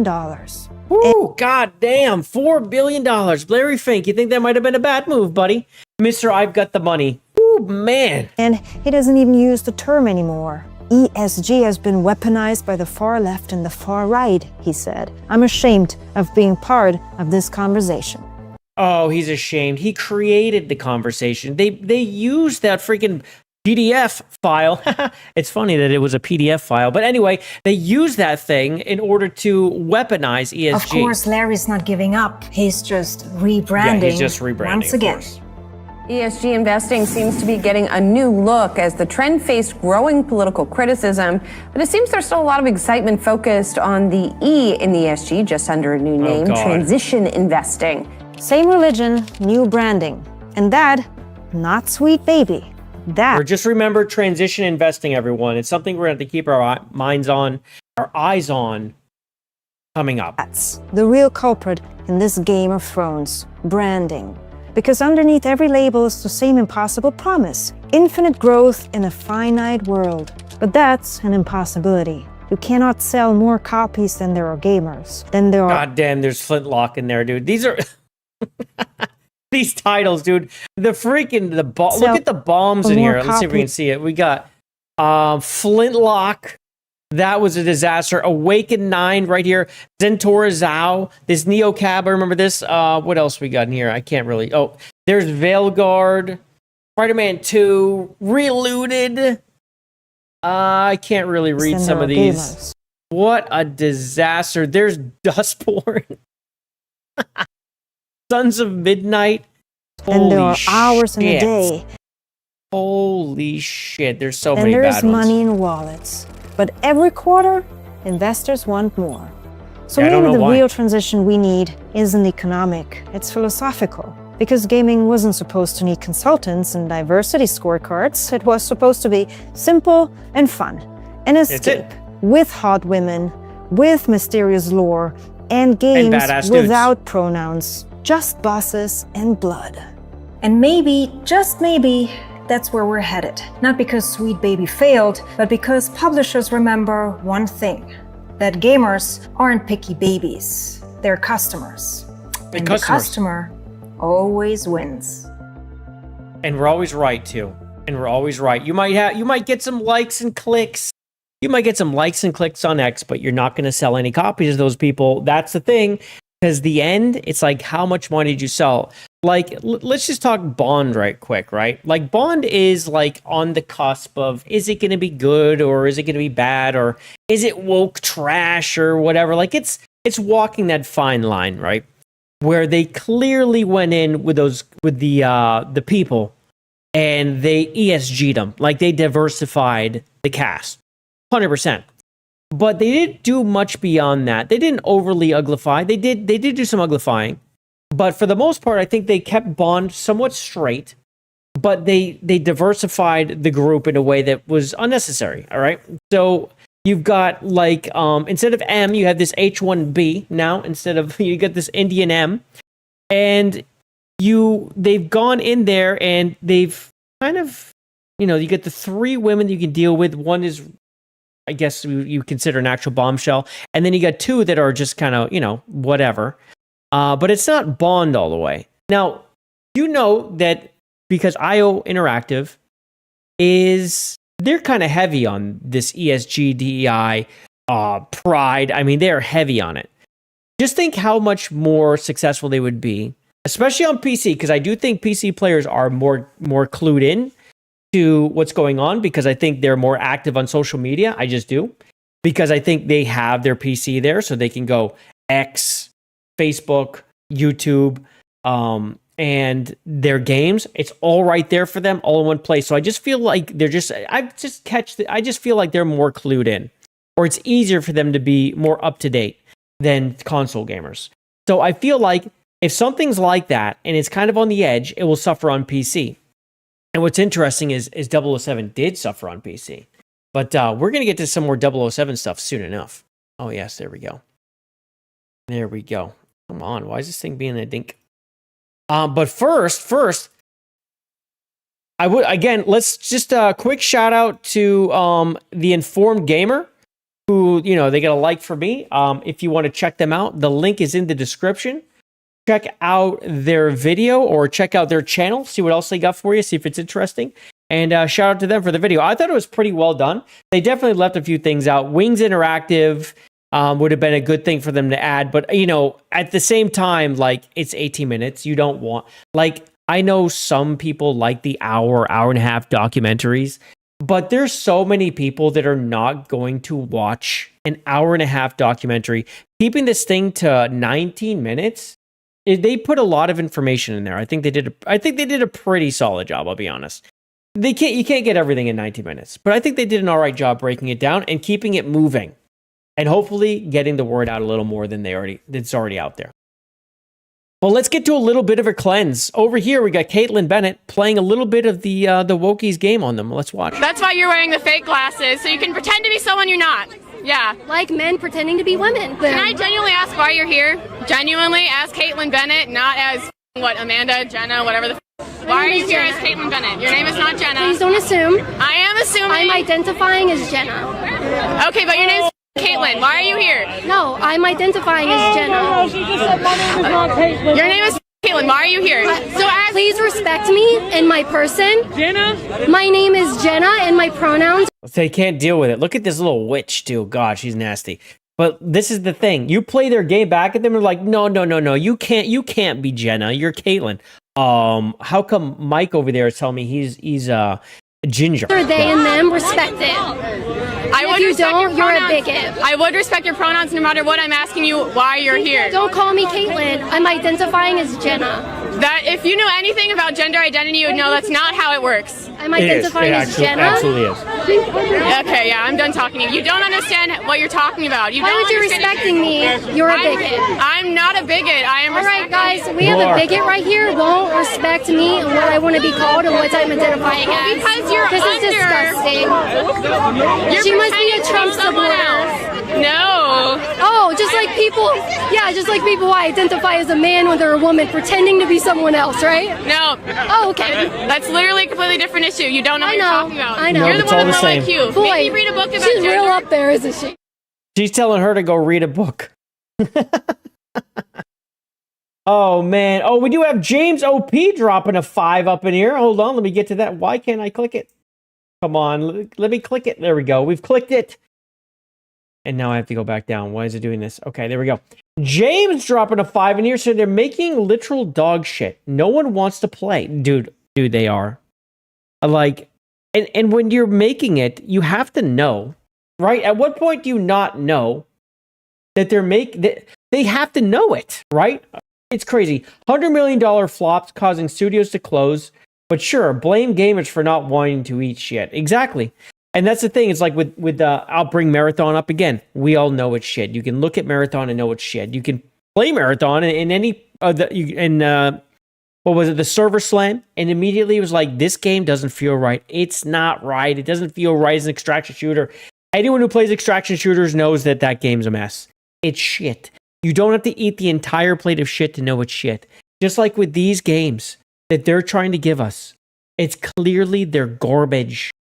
But they want to blame us for not eating it. The picky babies aren't eating the shit that we fed them. Oh my God. It's like, no, we're not. No, we're not. Thank you, James, for the 5. Have I told you about Gamergate 2? I'm James OP. I do like how starting Pride Month, we're getting so many of the dancing Erics. Look at us.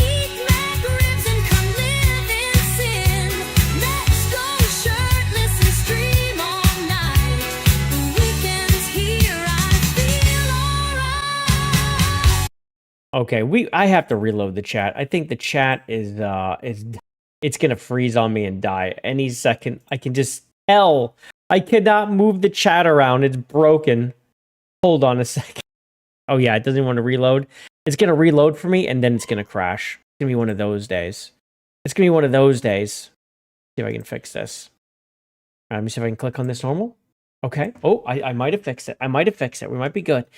Shout out again to James OP. Thank you again, man. Appreciate that. That puts us $1 away. Uno mas from getting tier 3 and extending the streak. That would be amazing if we could do it. We got Kyle saying they don't see it as shit because they are in a bubble where everyone is saying this is awesome, you slay girl. No. See, this is true too, right? There is no actual critical feedback inside these loops that they're in. They are just you go girl, yes queen, the entire way through their production. And we've heard this, right? The toxic positivity. That's what we talk about a lot too. Toxic positivity destroys games because then no one can actually tell anyone what they feel like. Even those that have something negative to say are afraid to speak up because they know that the environment will reject them. And that is a problem. That is a problem too. And it all stems from the same place.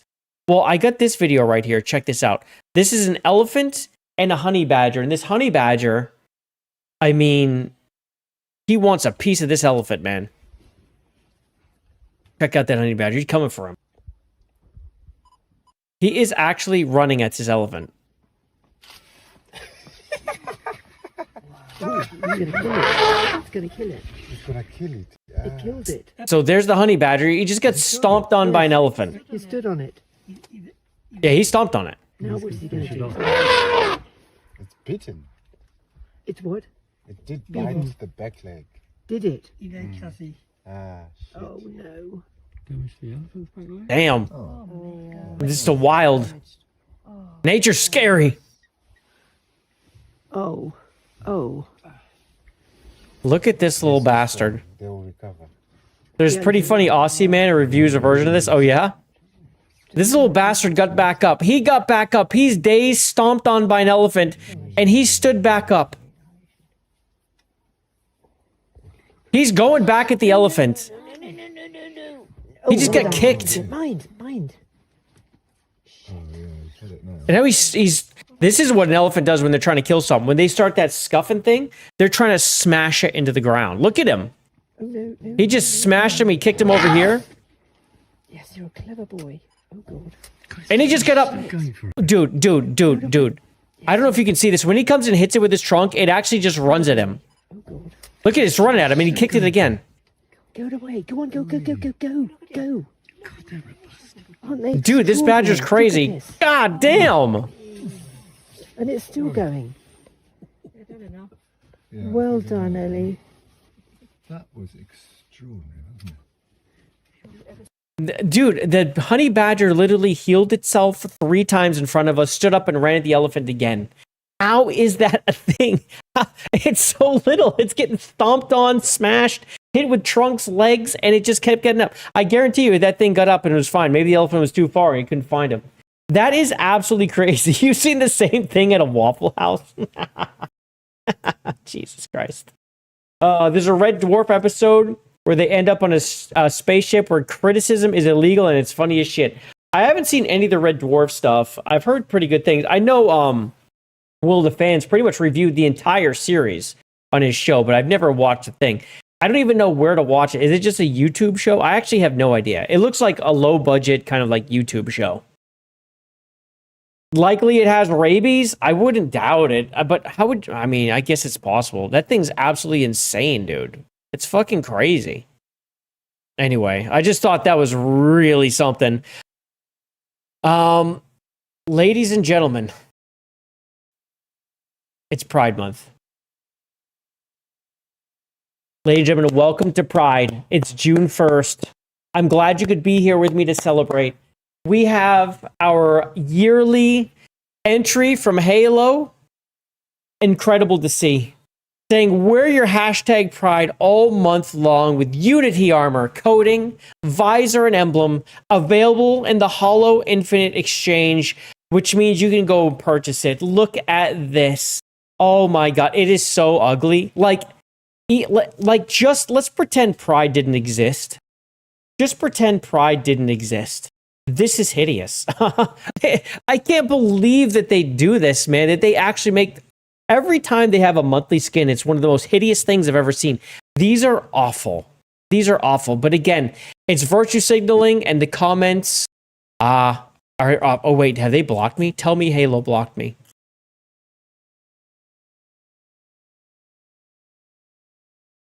Oh my God. Oh my God. No way. No way. You're kidding. Ladies and gentlemen, live, we found out Halo couldn't take it. They blocked. Unbelievable. Are you kidding me? This is what I said. I didn't even say anything. I said, oh my God. So with that, I said, dear Halo, it's time to just start firing people who push for this to happen yearly, and then fire the artists because these suck. At Ashishar, it's time for Xbox to jump off this virtue signal the monthly thing wagon. Oh my God. Wow, dude. I guess Halo didn't like that.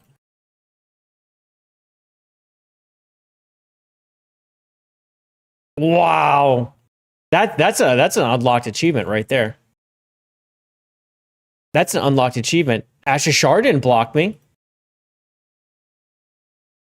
Let's see. Asha, is it normal for a community manager to block someone who expects better from them.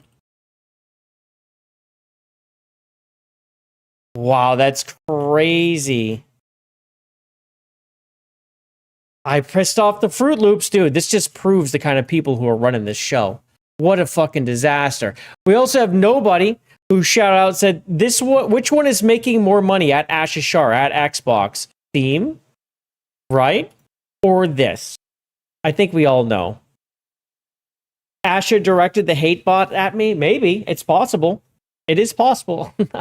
I don't think Asha is that bad. I think, you know, the people who are over at Halo, have been at Microsoft, got way too comfortable in this ESG shit. So anyway, the comments are just off here, by the way. But they did... I was wondering why it showed up this way.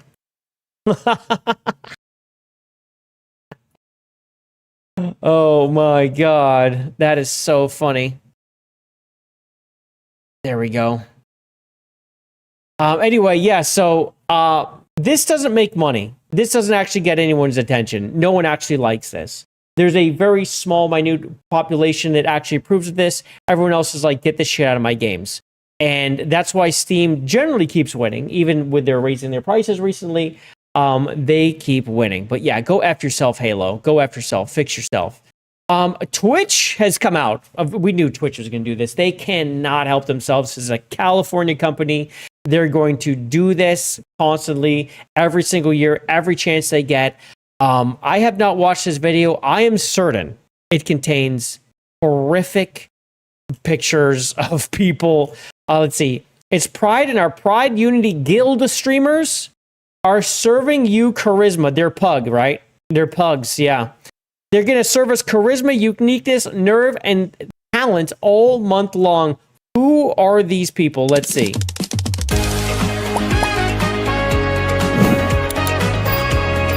Oh my god, my heart is pounding so. Dude, are you kidding me? This is what we're doing? This is what you got to show? This is the talent and uniqueness? This looks like every trans dude I've ever seen in my life. Where's Unique? The masked Twitch streamer should stay masked. Disabled queer creators coffee talk. Dude, what are they? Like, what is up with Twitch, dude? Honestly, what the fuck is up with Twitch? Twitch, not the Funko beard? Why does he look like Tommy?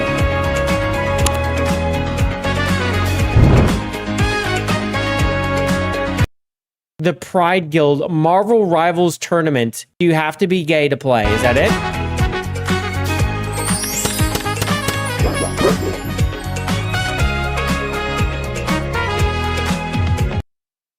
This is how they're showing off Pride, dude.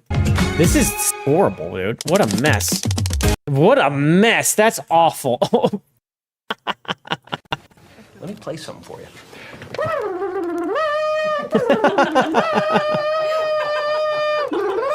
Yes. Yes, thank you. I don't want to get DMCA'd, but thank you very much. Appreciate that. Thank you, nobody. Thank you. Friend of the show. So we're going to continue down this Pride bloodbath, and Apogee Entertainment, okay, is now sporting a Pride Month logo. Now, this is a thing that I've noticed is that I'm seeing, a decent amount of announcements, but not a lot of companies are actually switching their logos up. However, Apogee has. There's a few others. We'll see. So anyway, this is Yorch Torch, acquaintance of the channel, I would say. Acquaintance. Terribly disappointing, especially considering that much of Apogee's fan base consists of fathers. Home of Commander Keen, Duke Nukem, and Raptor has now been officially hijacked by the woke mob. And it didn't end here because a person by the name of Jared Moore replied. And he says, as a gay man who heads up development here at Apogee, I love that we take this month to celebrate the broad spectrum of differences that make our games what they are. Once again, you don't have to celebrate Pride Month to do any of this stuff, right? People being different is just people being different. You don't have to single out who they fuck or what they dress up as. I don't think that's required. Does anyone out here think that that's required in order to do this? Because that's all this is. You do not have to do this. And this is our queer employees and contractors. Yes, we exist. Queer employees. God, this queer thing. This used to be a slur, queer. It used to be a slur. I say we bring it back. Bring invaluable perspective to our titles, enjoyed by all walks of life. No, you don't. There's really no need. My father isn't with us anymore, but if he were, I know he'd be incredibly proud of me and what we're doing as a studio. I rest easy knowing plenty of fathers stand in our corner, but hey, hang in there. June will be over in no time. What a little shitty fucking reply, honestly. Just very conniving. Anyway, Yorch replies, your emotional blackmail doesn't sit well with the millions of fathers who grew up with the Apogee brand. We all know what the broad spectrum of differences truly means. Ideology over gameplay, virtue signaling over fun. Don't cry when layoffs hit after your celebration. Yeah, not too inaccurate there. And then Jaron Moore says, no one mentioned ideology. My guy, what the fuck are you talking about? What the fuck is this? This is ideology. It's right there. Your logo mentioned it all for you. It's right there. This is an ideology. Hello. What do you mean? Of course it's mentioned. It's implied by the logo. Great deflection tactic. No. My identity and our team's humanity aren't political talking points. No, they are. That's it. It is a political talking point because you don't need to highlight it and bring it up and put it as your logo. I promise it's not something that has to be done. You don't even have to make an announcement. You can just exist. That's the thing. You can just be gay. Don't tell me about it. As an OG 3DR employee who had the privilege of influencing some of the games you grew up on, Duke Nukem 3D, Prey, I could say Apogee is and always has been a developer-first studio where great gameplay is the absolute priority. The unique perspectives of our creators make our games better. What about the unique perspectives of the LGBTQ community make Duke Nukem better? There is nothing that they bring from being gay or part of LGBT that will make Duke Nukem better. Nothing. What's going to make Prey better? This is, again, ridiculous. These statements like this mean nothing. This is him trying to give himself too much clout, I guess. Like you being gay makes a difference. It doesn't, right? Apogee isn't the original creator of Duke Nukem. No, it's not. It's not the original. But they have the IP now, though, do they not? I believe. Anyway, we'll let the fun of our upcoming titles speak for itself. My guy, I don't think so. I don't think so, dude. And then Smash JT with a reply. We know you exist. You don't need a virtual signal this shit. Stop gaslighting your kinks. Yes, thank you. That would be nice. I appreciate that. He replied, here we go. So what your invaluable perspectives do gay programmers bring to video games? Ask any minority how the struggles of navigating the world have sharpened their perspective, expanded their worldview, and brought unique value to their work. This is insane virtue signaling. Okay? Overcoming challenges breeds resilience and innovative problem solving. To minimize or discount that lived experience is the real hollow perspective here. This is insane. And again, you don't, let's say it's even a little true. I promise you, you don't need to change your logo for a month, for a day. It doesn't need to change. You don't need to recolor your logo to the rainbow logo. This is crazy. This guy, I mean, I don't know who this guy, executive producer at Apogee, game developer, music supervisor, side quests, gamer, weightlifter, cat dad, he, him, of course. Of course, the pronouns are in the bio because how could we ever tell? Diversity always. This guy is a lefty fucking lunatic. A lefty fucking lunatic over there at Apogee Games. He's literally, oh, come on, dude. Are you kidding me? Get the fuck out of here. What an absolute fucking clown. From Dallas, Texas. He's probably he's one of the reasons Dallas, Texas is blue. This guy. Holy shit. Yeah, so that's what we're dealing with. We're dealing with this shit. Yeah, I already read that. I just wanted to make sure I had that one. And I replied to that, holy fucking virtue signaling. You had to be exhausted after typing that nonsense. It's so true. But it doesn't end there. Gets fucked in the butt makes you specials. Cut of you genitals. Neither you fake titty also make you special. Actually, many things kind of make you mental. What's up? Lilith, yeah, like slicing off your genitals. I don't want to know. I don't want to know if you had your tits enlarged, if you're man or woman. I don't need to know about your reduction or implants. I don't need to know. I don't need to know. Leave it away. I don't want to know any of this shit. Just shut up about it. Be gay, be trans. Just shut up about it. Just leave me alone. Leave everyone alone. And in video games, it's leave the kids alone. Okay? The MLB over here, from the bleachers to the ball field and everywhere in between, baseball's for everyone, and they fucking went and they changed their logo to the Pride logo. So there we go. I gotta wonder how these players feel being like, you got Judge here, right? You've got, oh my God, I just fucking forgot his name. Ohtani, right here. And they're being represented now by this Pride logo. Is this cool? Ohtani's Japanese. This doesn't generally fly in Japan. So are they actually just fine with this? Right? It's right there next to their names. They're the faces of baseball. It's right there. I feel like I would have a problem with that if I was on their banner and they want to start flying basically a pride flag next to my face. I don't think I appreciate that at all. No, I do not. So we have Packer Girl, who did a little bit of digging here. I did find something interesting that she brought up, because this is something I noticed too. And ladies and gentlemen, we are $1 away from tier 3 and extending the streak, because we got to get to tier 3 to extend the streak since we started tier 2. So one away to extend the streak. If you got it in you, feel free. If not, keep your hands in your pockets. But I appreciate the support tonight. It's been amazing. So Packer Girl says, what the actual F? I am shocked. Only 2 California teams have changed their avatars for Pride. The Giants and the Chargers. So here are the Giants with their celebration post, but they actually changed their logo. And here's the Chargers with their celebration post.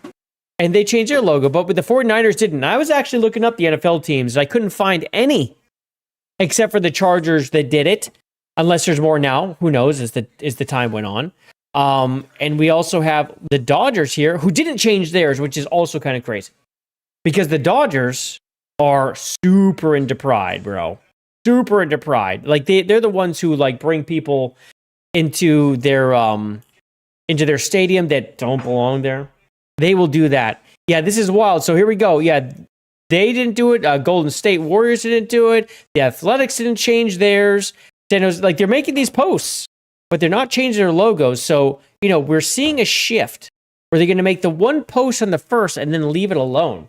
They'll take all the heat right there. So, yeah. It is interesting. Continuing, though, the Baltimore Ravens. This one kind of pissed me off. I don't like the Baltimore Ravens, but, they did recolor their logo here. And they did the Happy Pride Month, and they put all these fucking hearts. It's just exactly trash. I said virtue signaling's canceled. Delete this slop. But it's so true. It's exhausting. This shit is exhausting. There we go. Make it American Pride Month. There we go. I like that one. Free Maryland. We like that. Fixed it for you. Happy American 250 footballs for everyone. There we go. These are much better. This person, Happy Pride Month from these monsters. They're rotting in prison, 100 years, no parole, raping their adopted little boys. This is what they celebrate. Disgusting. And that is Pride Month. When I think of Pride Month, it's shit like that. It's shit like that. Toei Animation also celebrating Pride Month. So I hope everyone's getting on board with this one. Now, this is the American company of Japan. But this is a company that makes animations for children and families. That's what they do. They make lots of them. And they're here pushing this shit, Happy Pride Month. And if you think that's bad, Sesame Street. Sesame Street made a Pride Month post, man. Happy Pride Month from Sesame Street. Join us in celebrating, uplifting the LGBTQIA plus members of our community. Now, I just want to remind everyone that if you want to make an argument for you're born this way, you can make it in the LGB section. Everything after that is a mental illness. And you can make an argument that some of this stuff is too, but certainly this is mental illnesses. And this is like who you like, who you fall in love with. And this is what you view yourself as. All this shit, all the whatever, it keeps going, right? So you're telling me that it's okay to push this shit on kids, because that's what the fuck this is. This is taking pride, which is, I'm sorry, it's the mental illness, and you're putting it in front of children, and you're Sesame Street, and you're saying that this is something that you want in front of kids as Sesame Street. This is disgusting. I was shocked when I saw this one. And they have it in the color of their fucking Muppets in fur, right? This is what I'm saying. Like, this is the Muppets and their furs and their color. This is their post. This is sick. This made me ill to look at. Yeah, absolutely. Leave the kids alone, you sick Fs. 100%. Like, what the hell? And so it's like, LGB is one thing, but then you take all the other stuff, all the mental illnesses, and you're going to tell me that kids should be exposed to that in any way? Because this is Sesame Street saying, we're going to expose your kids to this, and they should be exposed to this when they should not. These are mental illnesses. I don't want to expose my kids to psychopaths.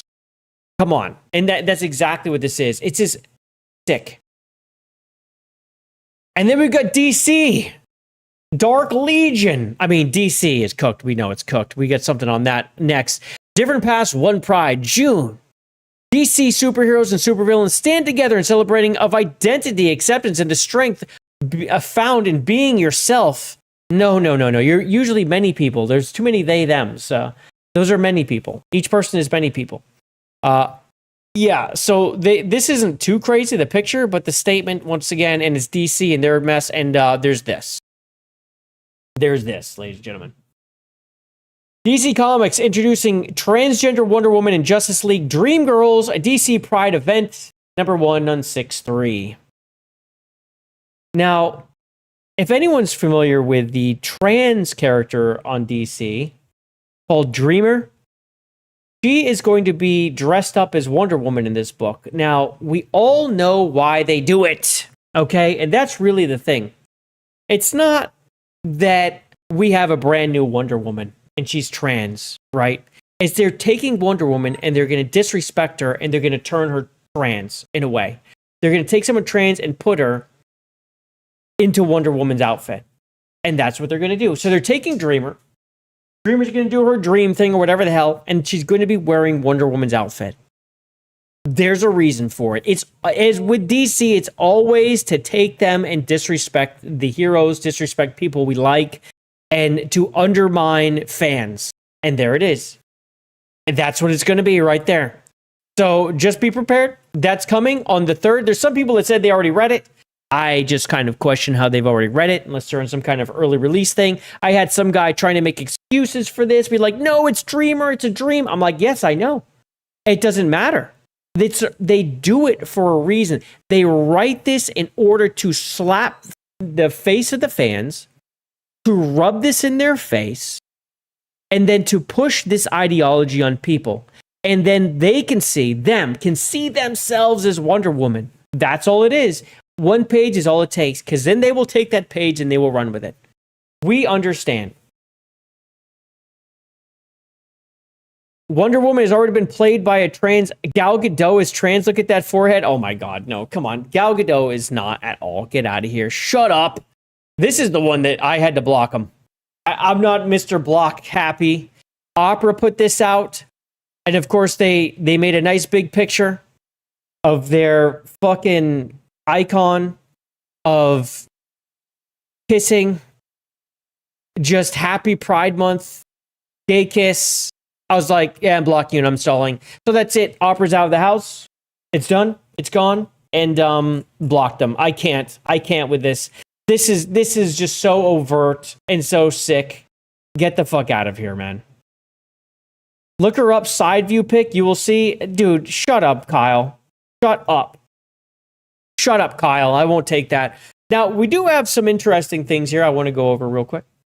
We got Viva Free. It's like North Korea. When Dear Leader dies, everyone has to show their love for Dear Leader by crying in theatrical hysteria, even if they don't care, and generally they don't. The harder you cry, the more you loved Dear Leader, and the more your neighbors know you love Dear Leader. Everyone knows it's totally fake and insincere, but it's the game you have to play, not to fall on the wrong side of the regime. We are witnessing the exact same ideological theatrics with Pride Month, and we do every single year. This was really well put. This really does kind of put them in their box and why we see this the way we see it, because it is theatrics. It is a show. It's them to appease whoever they're trying to appease, like that little niche group, the ESG scores, all that crap, whatever the fuck they're trying to appease. This is why. This is why it happens. And Rock Solid put out this one. It's nice to see more good corporations embracing Pride Month this year. I thought this was a great meme. You got Umbrella. You've got Skynet LexCorp. You've got Wayland Tuyani Corp.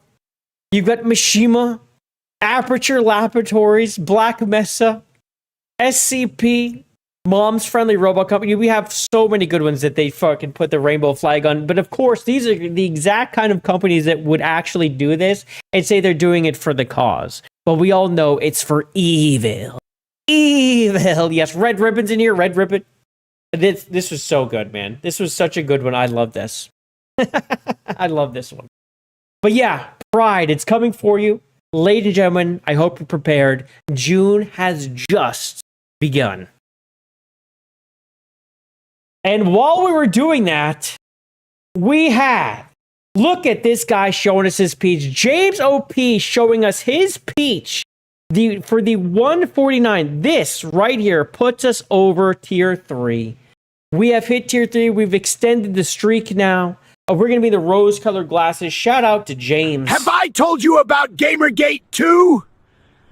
I'm James OP. He is James OP, goddammit. Thank you, James. High five. We also have Smash JT showing up again. What's up, buddy? Appreciate you. Sending one JayViper gift membership out to the public. It was received by Sammy 3P, friend of the channel. Good to see you, Sammy. If you said hi, Sammy, I missed you. But if you're lurking, you're lurking. That's cool, man. Appreciate you showing up. But this went out to Sammy. We have a brand new chud, and it is Sammy. I do like it. I do like it a lot. We're going to send him a hugs right now. Hug. No. Give me a hug. No way. Come here. I'm not coming over there. Let's go. You're. Hey. Shout out. Touch me. Hug. Hug. Get away from me. And that was again Smash, legend of the channel. I need money. I just do. It's for food and vacations, not the lawsuit. He's in and out. Pause. Okay, then. That's what I like to hear. It is Pride Month after all, Smash, so, you know. It is Pride Month after all. Let's get freaky. Hold on a second. Someone turned the air conditioning to 73. I'm like, why is it so cold? Good Lord. Who did that? Whoever did that snuck in here and got it. Good Lord, that's freezing. Okay, well, that puts us as tier motherfucking 3, guys. And now we're actually past tier 3, and we're 25 away from tier 4 and having a nose ring while we beat the final boss in Pragmata tonight, which is happening, by the way. We are entering the final boss's realm. Okay, that is happening. The one thing I might do is find the one area I've done the least in and collected the least shit and go through there real quick and then go do the final boss. But I don't know. I might just go and nail it. I might just go and just beat it right away. You never saw that one? It's too funny. Oh, I love the Smash JT one. It's so good. It came out so... And it came out wrong, but since it was wrong, it was still perfect. And I loved it. What's up, King Alucard? How you doing, buddy? Good to see you, man. Shout out to you, my friend. Thank you for making it to the show. I was almost said, thank you for showing to making it. No, thank you for making it to the show. And shouting out for the hugs, too. Yes, drop the hugs. Yes, we like that. Thank you. So, okay, really quick. This is something that came up and has been, I mean, this is everywhere. What's really funny about this is I'm seeing a lot of articles that are talking about this very positively, but this RTX Spark chip is an AI chip. Like, it's made for AI. So all these people talking all this great shit about this, they're basically pushing AI, okay? Which is funny. These anti-AIers are all going to do this. Whichever, fuck it. I don't know. Whatever gives me the cheapest shit. At this point, I need it. NVIDIA has announced the RTX Spark, a new chip for Windows PCs that combines the CPU, RTX graphics, AI hardware, and memory into a single package. So what this does mean, of course, is that you can't upgrade anything unless you upgrade the chip. And who knows if it's even possible. It's Men's Health Awareness Month. You know what's so funny about that, King Alucard, is that I saw Rev Says Detsu post this, which, you know, yes, we're going with Men's Mental Health Awareness Month, but is that people are actually, they are community noting him, or trying to community note him, saying that's not a real thing, because they're so butthurt that he's not celebrating Pride. It's just like, holy shit, dude, it's pathetic. But yes, it is Men's Mental Health Awareness Month. So shout out to the men. Mental health, do your thing. Yes, get mental health awareness. Although be very careful, because right now, for the most part, these crazy people that are checking your mental health, they will just try to put you on drugs. Don't do it. There we go. So anyway, the company says RTX Spark can run modern games at 1440p and over 100 FPS in thin and lightweight laptops. I just really question all of this shit. I won't believe it till I see anything. It's an ARM-based chip that combines a GPU with performance similar to the RTX 5070. The processor includes a 20-core Grace CPU and 128 gigabytes of unified memory. It delivers strong gaming performance, offering around 100 FPS at 1440 in modern titles like 007 First Light and Forza Horizon 6. The chip maintains good performance even on battery power and Windows laptops. It features advanced AI capabilities. I wonder what this means. How is, like, what are we doing? Because right now, when we do AI things, it goes to the cloud. I mean, when you ask Grok something, ChatGPT, it's not doing it on your computer. It's not using your computer at all. It's going to the cloud. Are they going to start trying to offload this onto us? In which case, honestly, that would be preferable. But then everyone's computer will act a little different. But right now, like, there's people I know, I won't give any names, I won't name names, but there's people who have their own little servers that run AI, and then they can tweak it on their own. Are you giving me the keys to the AI? What is actually going to happen on my fucking computer here? Or is it the AI like in like the GPU, because it does like all that AI thinking? Is that what it's really doing? I don't know. So it's designed for both laptops and desktops, and it's scheduled to launch fall 2026 as a joint effort between NVIDIA and Microsoft. There's a lot of speculation about basically they're trying to cut off NVIDIA in a way where, like, you know, they're going to try to take over. Yes, NVIDIA is behind it, but they might be maybe trying to chop off AMD's balls a little bit here. The other thing is when we look over here and we see what it incorporates. Okay. Memory. This is RAM. So if this one chip can substitute the RAM, and now NVIDIA can actually concentrate on making cards for AI, and the RAM's going to go to AI, are these chips, I mean, have they just been ahead of the curve? They knew this was coming? Has this all been planned? You know what I'm saying? Like, are they, how prepared are they to jump in, and are these cards going to be worth a goddamn? But again, these things with this AI hardware, I wonder how much of this shit we're going to own. I know I don't know nearly enough to talk about this. This is more like me just talking to you guys saying there's new chips coming. They're AI hardware, which is what they are. So just keep a lookout. I will always be interested in seeing how much are they going to cost. How much are they going to cost? What's the price tag? Is it bring the price down? That would be good. Here's an interesting news, real quick. Masters of the Universe is tracking to bomb this coming weekend. Its pre-sales pace has been weak and never really improved. It's now on track for $27 to $35 million domestic, opening on a $170 million budget. I will say right now, I don't think it's going to be this low. I would be absolutely shocked if it doesn't make $50 million opening weekend. It could be one of those things where people see it and they like it, and then the audience goes.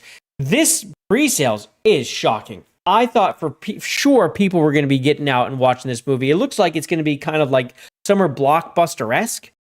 So this is going to be something we're going to keep an eye on. And when is that released? Very, very soon. Let me just double check. Is it this weekend? Yeah, this coming weekend. Yeah, it's this weekend. So I know that they just kicked out Grogu, right, from IMAX theaters to make space for this.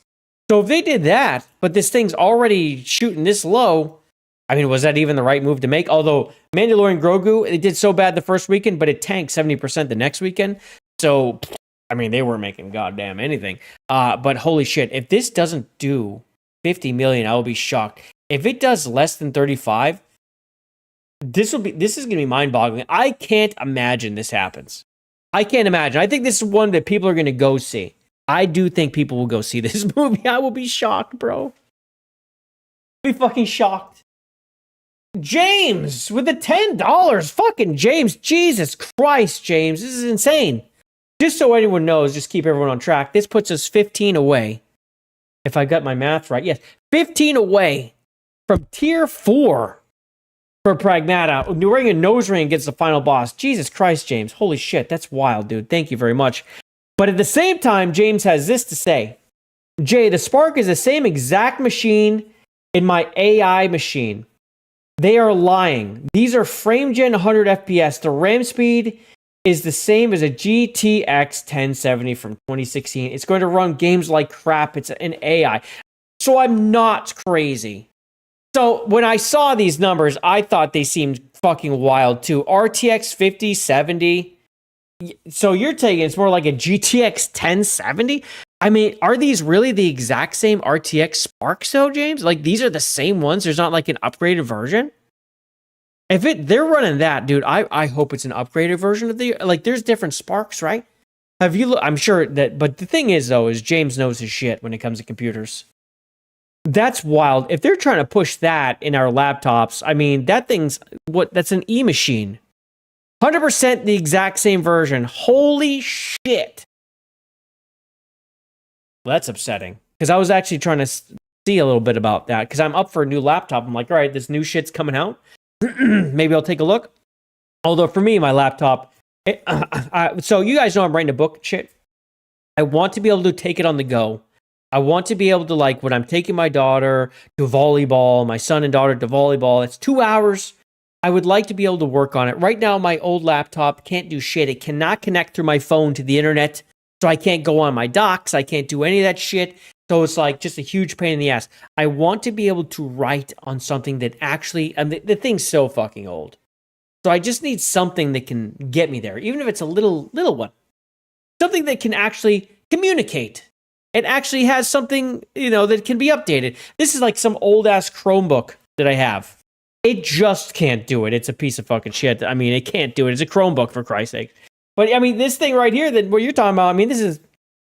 But your AI machine does a pretty good job, though, James. But, yeah, when it comes to games, yeah, I don't think so. Anyway, the 128 gigabyte will be over $4,000. Well, I'm out. Yeah, fuck that. I'm done.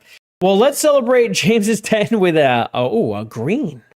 Made a place a little more green, James. You should be excited. Gooning round till sundown. Got my shades, my rocket shoes. Breaking dawn, no time to lose. Chasing dreams with open skies. Laughing loud with wide eyes. Every day I'm gooning, baby. Flying high and feeling crazy. Hit the road and on the night. Gooning under city lights. Shout out again, James. Thank you for being a legend and for the insane donation. And here's your legendary status. Have I told you about Gamergate 2? I'm James OP. Yes, he is. You better get his name inside your damn mouth. Get to know James OP around this place. That's what I'm talking about. We also have Sebrew coming in for 5 months. Look at this guy. Chugging it up for 5 months. What a goddamn legend. Look at this guy. What's up, my ginger? It's your month. Why? I'm here gassing you up, and you're telling me it's my month in June? This hurts. This hurts me deep. I will say this gets us 10 away from tier 4, but damn. You sliced me, man. I will say this. It is my wife's month.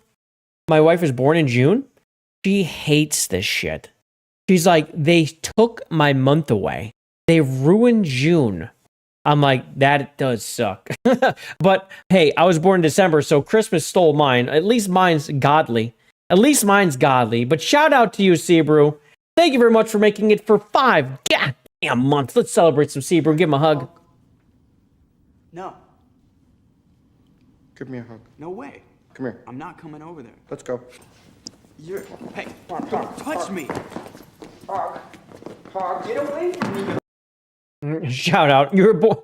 There's the hug. There we go. Thank you very much, Zebra, for reciprocating, my friend.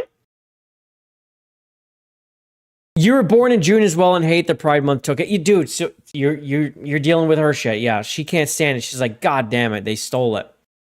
Like, is there a month? Isn't October also more LGBTQ shit? Or was it month of visibility month or some shit like that? There's one out there. August is superior. Well, I guess we can just tell what month you were born. Also, shout out Demon Lilith and dropping the hugs in here as well. Appreciate you. Thank you. We love the hugs. That's what we do. We're close. We're close. Okay. So, I think I want to get rid of this one. I don't want to cover this. We're getting close to the end here. Oh, no, we get some time. Okay. 007, it's been ruffling some feathers. It's been waving some waves. So, we're going to talk about it a little bit. But I want to open up with this guy. Because I saw this, I was like, this is what we're talking about. This is what we mean when we're talking about Access Media and what it causes. Access Media and, of course, Access ambassadors or Access fucking influencers. Like, all these people act the same, okay? Look at this guy's profile, okay? This guy, look at this guy. This guy, 3,000 followers. He's not huge. He's not tiny. But this guy is littered with fucking shit. Like, here's his fucking name. He's powered by Corsair. He's a content creator at Twitch, TikTok streamer, podcast host, Elgato ambassador, Ubisoft partner, game, film, tech, anime lover, and here's his fucking thing, right? Whatever. He's plastered in fucking names. He is a goddamn NASCAR, okay? This is a post from him. Absolutely insane. This is the Access Media. This is the expectation. This is what drives everything. As a lifelong Bond fan, I was genuinely excited to cover 007 First Light. Oh, nice. So you love Bond. You can't wait to get a hold of the next game. Okay. I joined the IO Interactive Creator Program through Keymailer months ago. Got approved and spent that time getting emails about benefits, creator challenges, and content opportunities tied to the game. I just want everyone to know how Keymailer works. You can't just do this. What you can do is you can follow the game, and then you can apply for a key. That's it.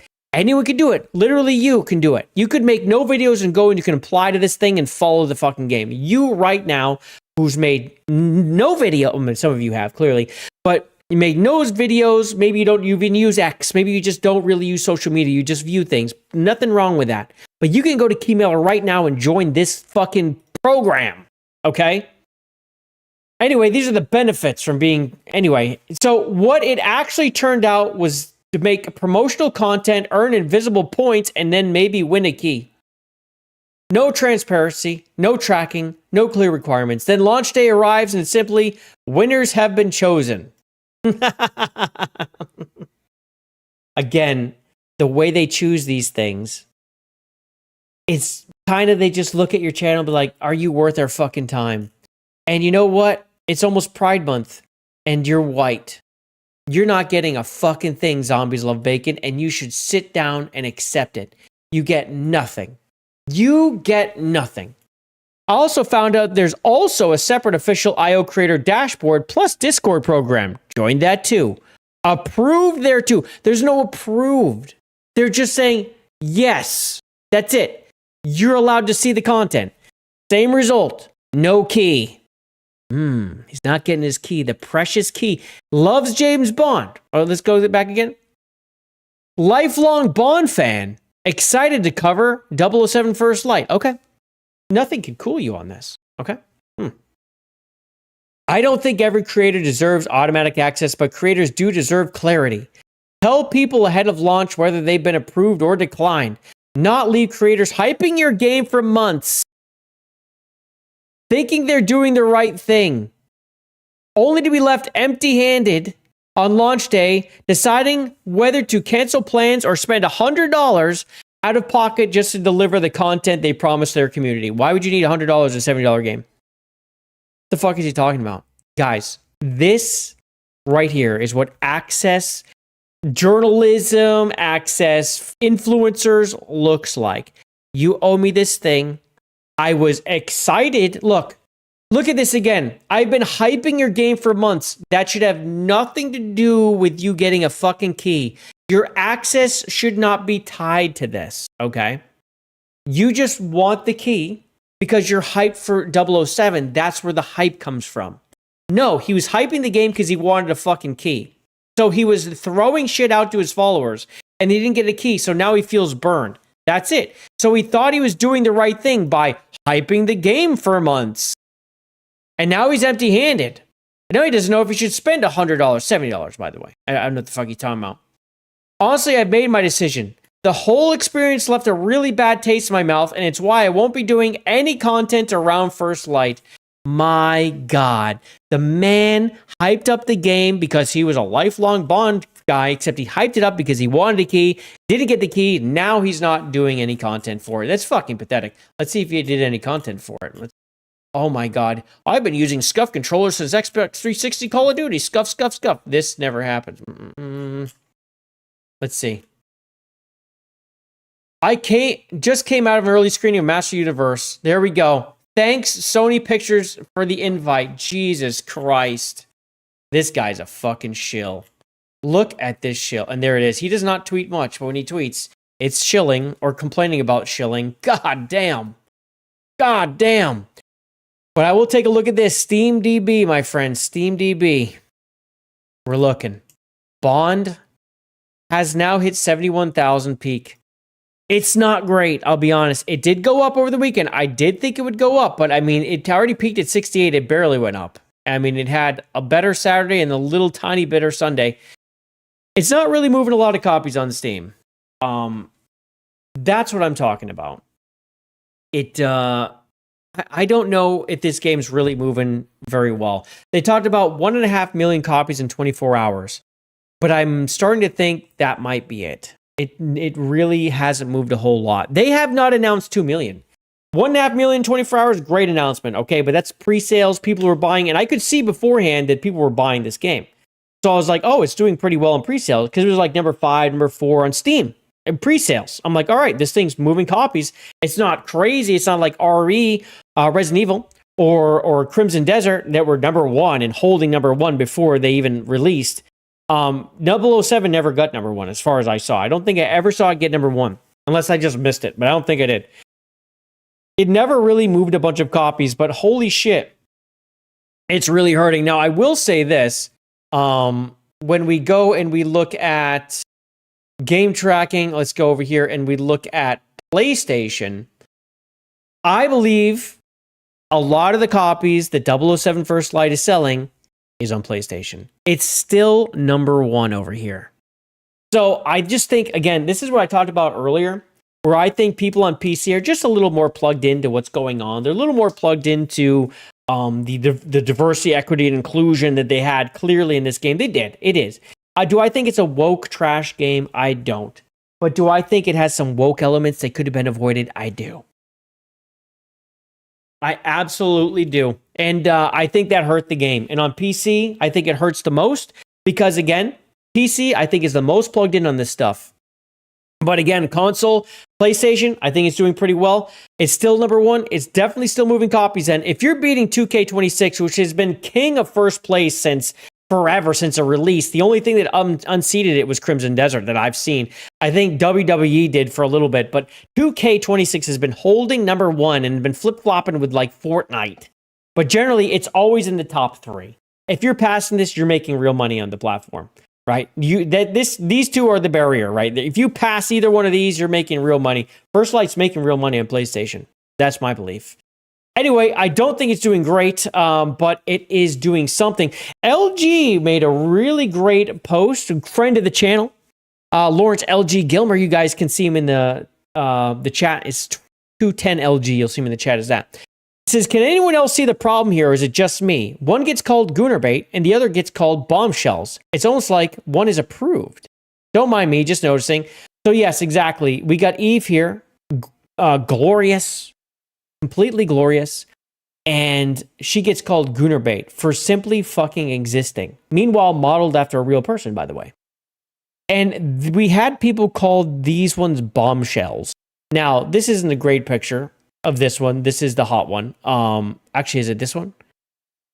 It's one of these two. This might actually be the same person, but this is horrific. This is horrific. This is horrific. This is not great. I mean, what are we doing? The bombshell thing that they're throwing around for the Bond girls is insane, especially when we already have one in Eve. But she's not allowed to exist, right? This is the issue. Eve is not allowed to exist. Emily from Knight's Path, apparently not allowed to exist. These are largely horrific.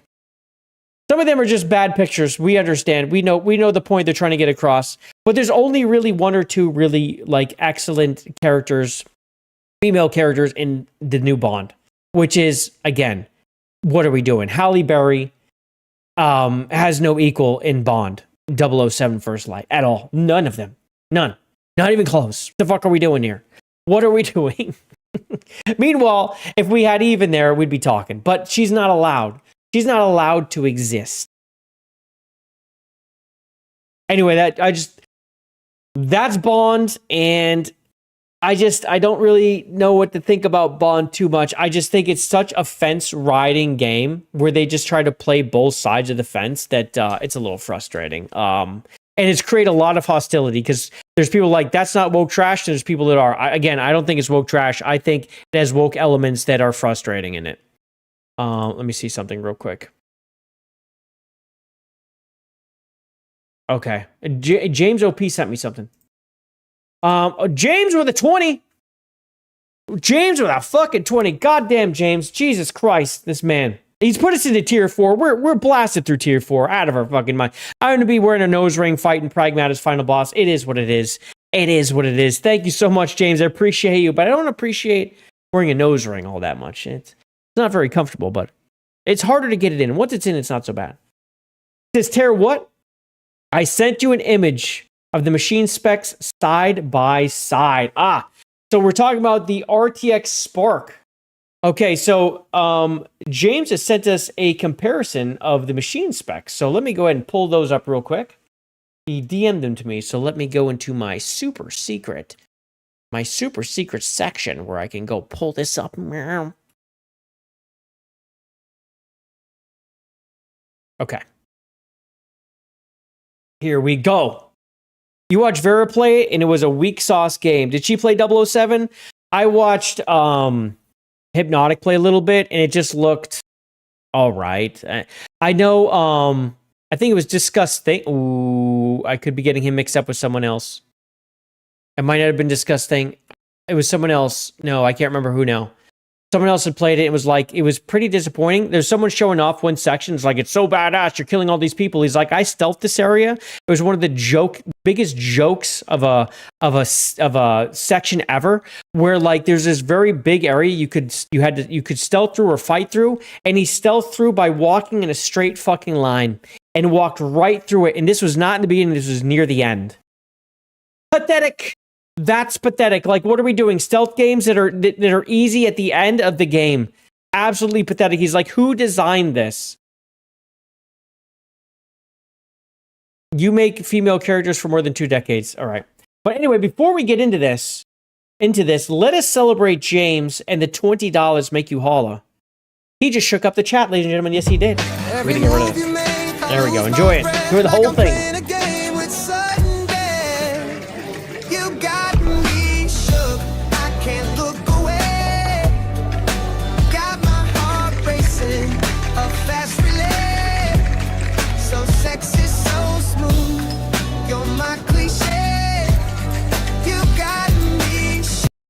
Hell yes, James. Thank you so much. King Alucard saying, at this point, all the driving sections are on rails.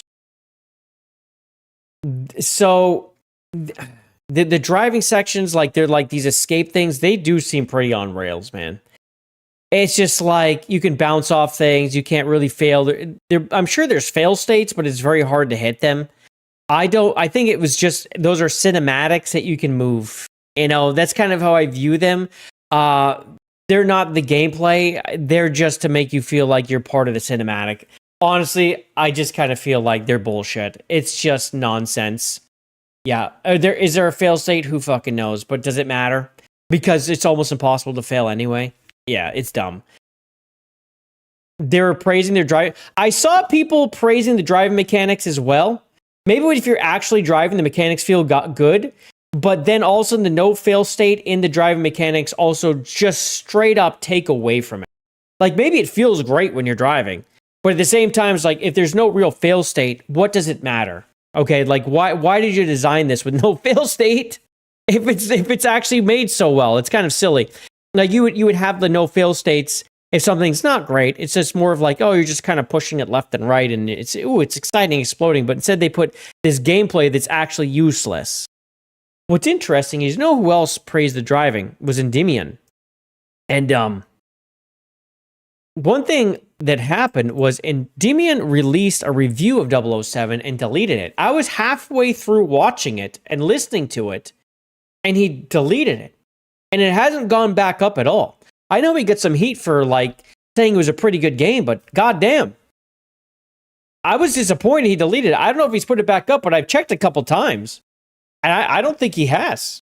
Let me check real quick. James, we're going to get to that. I'm not going to forget. We're just kind of ended up back in the 007 shit. We'll get right to it. Sorry. Let's go see if he's put it back up.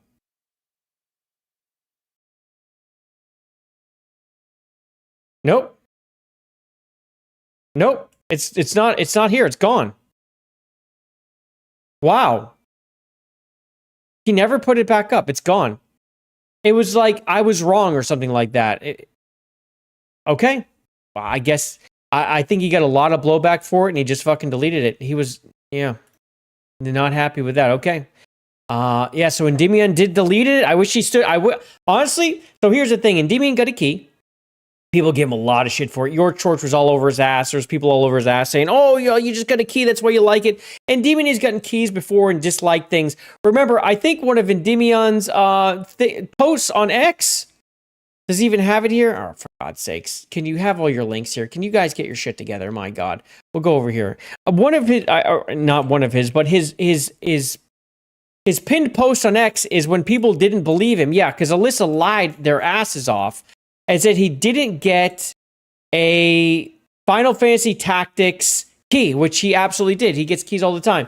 But he will tell someone, one, if he got a key, two, if he liked it or didn't like it. I don't think it made a difference to his review that he liked the game.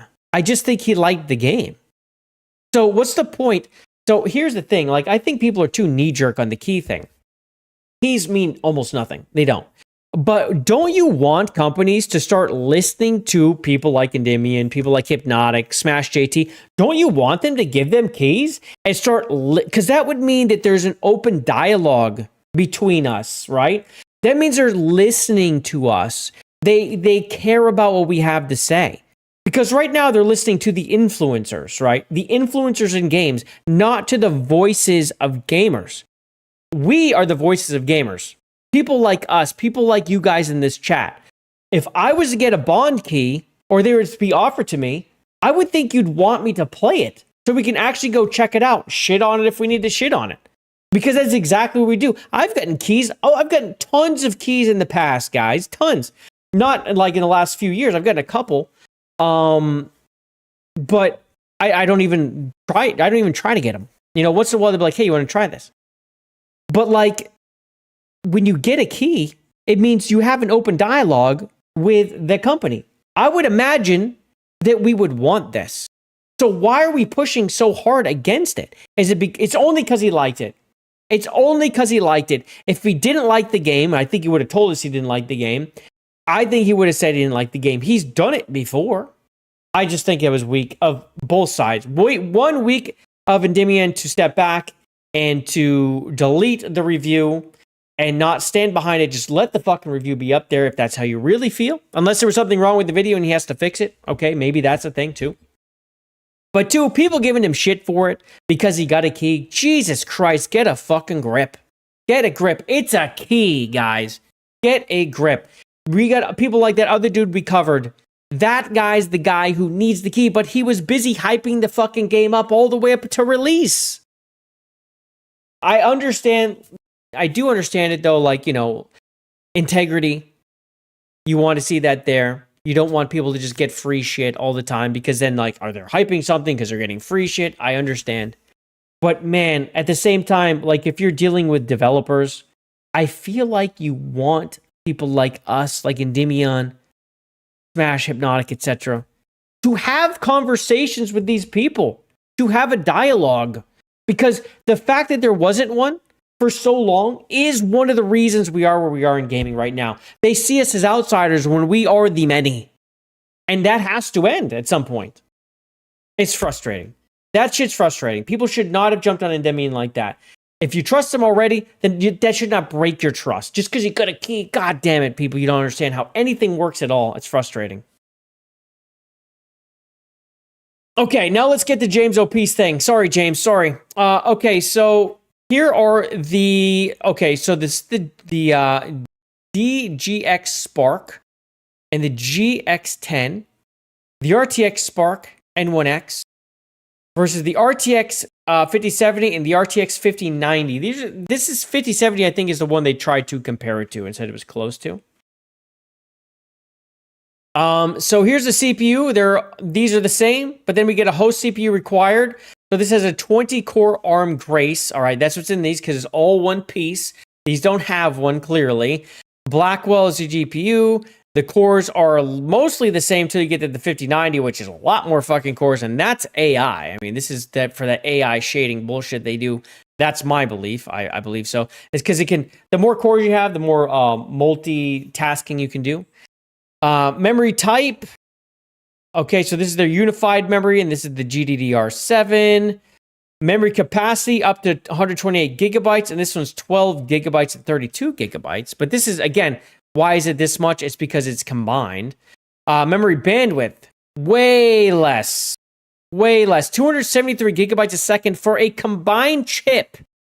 When the 5070 bandwidth is 672 on the 5070 and 1792 on the 5090. That is see, again, this is where this comes in right here too. The ability to communicate. This is a huge difference. Massive difference. AI performance. 1 P-flop, 1 P-flop, 1 P-flop plus 3.3 P-flop. So these are even better. These are even better. This one's slightly better, whatever that plus is, maybe a little slightly better. So this is way better. Power, 170 watts, 80 to 150 watts, 250, and so these are power suckers. Over here, compared to these, is a much lower power. Operating system, this is the Ubuntu. This is Windows 11 ARM. This is the RTX Spark they're talking about. I believe this GX Spark right here is the one that James has. Right here. This is the one that the RTX Spark that they're talking about releasing. Yeah, the RTX Spark, this is right. And this is the, okay, and then this Windows Linux, yeah. So, I mean, these are the comparisons. You can see a lot of equality, and then it really kind of falls apart right here, where the 5070 and the 5090 just blow these things away. Blow these things away at multitasking and AI processing. So, them trying to say that this was a 5090, what was it say? A 5070. It's an ARM-based chip that combines GPU performance similar to the 5090. It's just bullshit. That's complete hogwash. And that's hogwash. We're bringing it back. We're bringing back hogwash. Complete bullshit. Thanks, James, for that comparison. I appreciate that, man. Let me close that so I don't expose any DMs. Appreciate you, James. Thank you. But now it's time, ladies and gentlemen. June 2nd. Is going to be the Destiny 2 Slam the Server Party. This is going to coincide with the Marathon release of Season 2. As we all know, Destiny 2 is a free-to-play, and for the first week of Marathon, it's going to be free-to-play. This is going to be one of the most entertaining times in our lifetime in gaming. We're going to have two Bungie games, two communities going head-to-head who fucking hate each other. The Marabots hate Destiny players because the Destiny players have shit all over Marathon. I'm not a Destiny guy. People always say, oh, you hate it because your game's dead. I don't give a fuck about Destiny. I don't. Like, as far as Destiny 2 goes, like, I did my piece. I'm been long done with it. It's just Marathon is shit, and I'd much rather Destiny 3 than Marathon. I think just about everyone in the world feels like that, okay? And I could give two shits about is Marathon, like, or is Destiny 2 actually, like, getting support. Like, I'd rather it got support. It was a better game. But, like, as far as Destiny goes as a game, I'm not, like, a Destiny player. I'm not, like, married to this fucking game. I don't care. But I get blamed for being a Destiny person all the time. Fine. Say whatever makes you feel better, champ. It's just a fact. Marathon sucks, okay? Well, on June 2nd, we are going to see Destiny 2 absolutely hand Marathon an ass whooping that you haven't seen before. It's already absolutely just demolishing them day to day. If I go refresh this right now and I go refresh this right now, Marathon is at 13,000 players. And this is actually kind of a lot for a fucking Monday. This is kind of a lot. People are jumping in, and generally what this is they're dumping their gear. They're going in because they're going to have a wipe. And when a wipe comes on any game with a wipe, you will see a bump. This is not completely unheard of and not completely surprising, but it's about to be done for their peak for the day. 13,000. And this is the most that they've had for a while. Let's go back. How long has it been since they have had 13,000? It's been since May 16th. My guys, it's June. It's been 2 weeks. It's been 2 weeks since they've even sniffed it.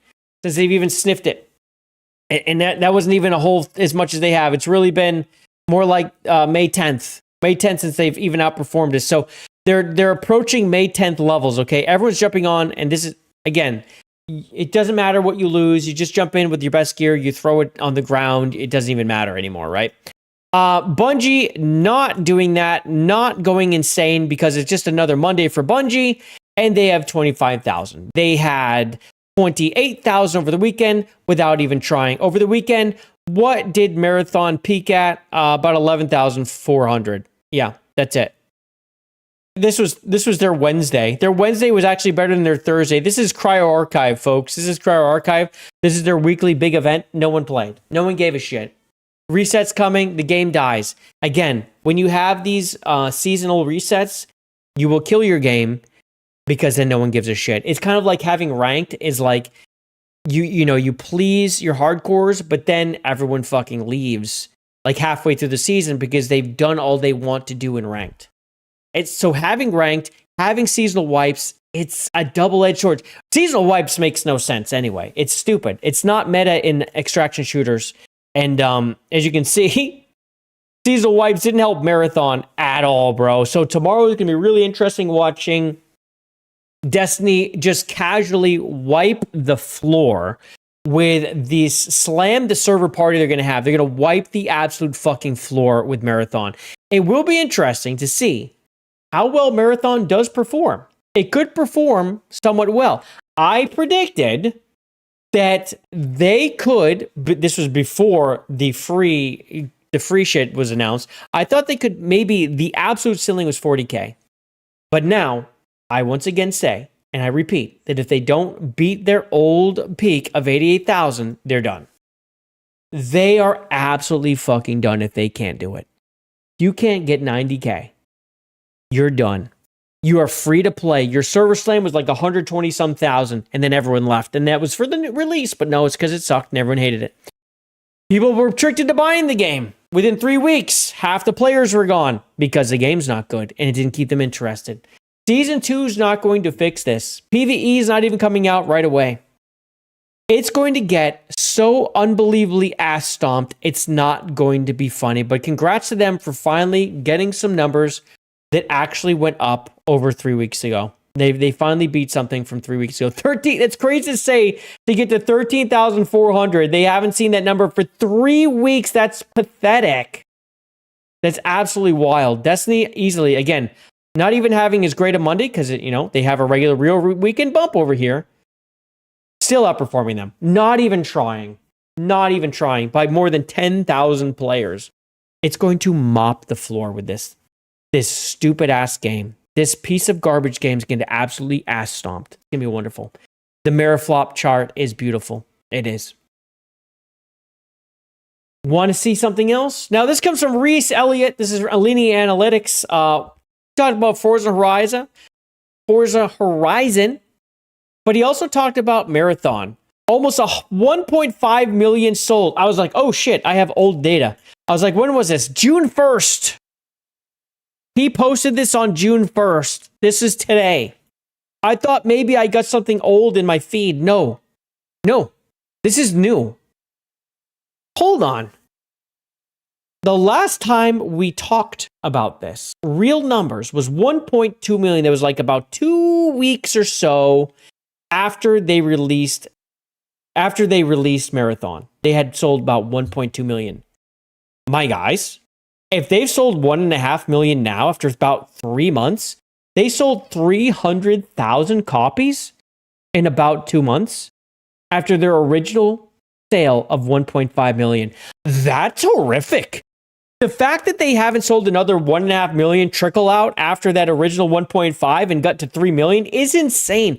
This is a dead game, bro. This explains the free to play for season 1. They absolutely must trick people into buying this game.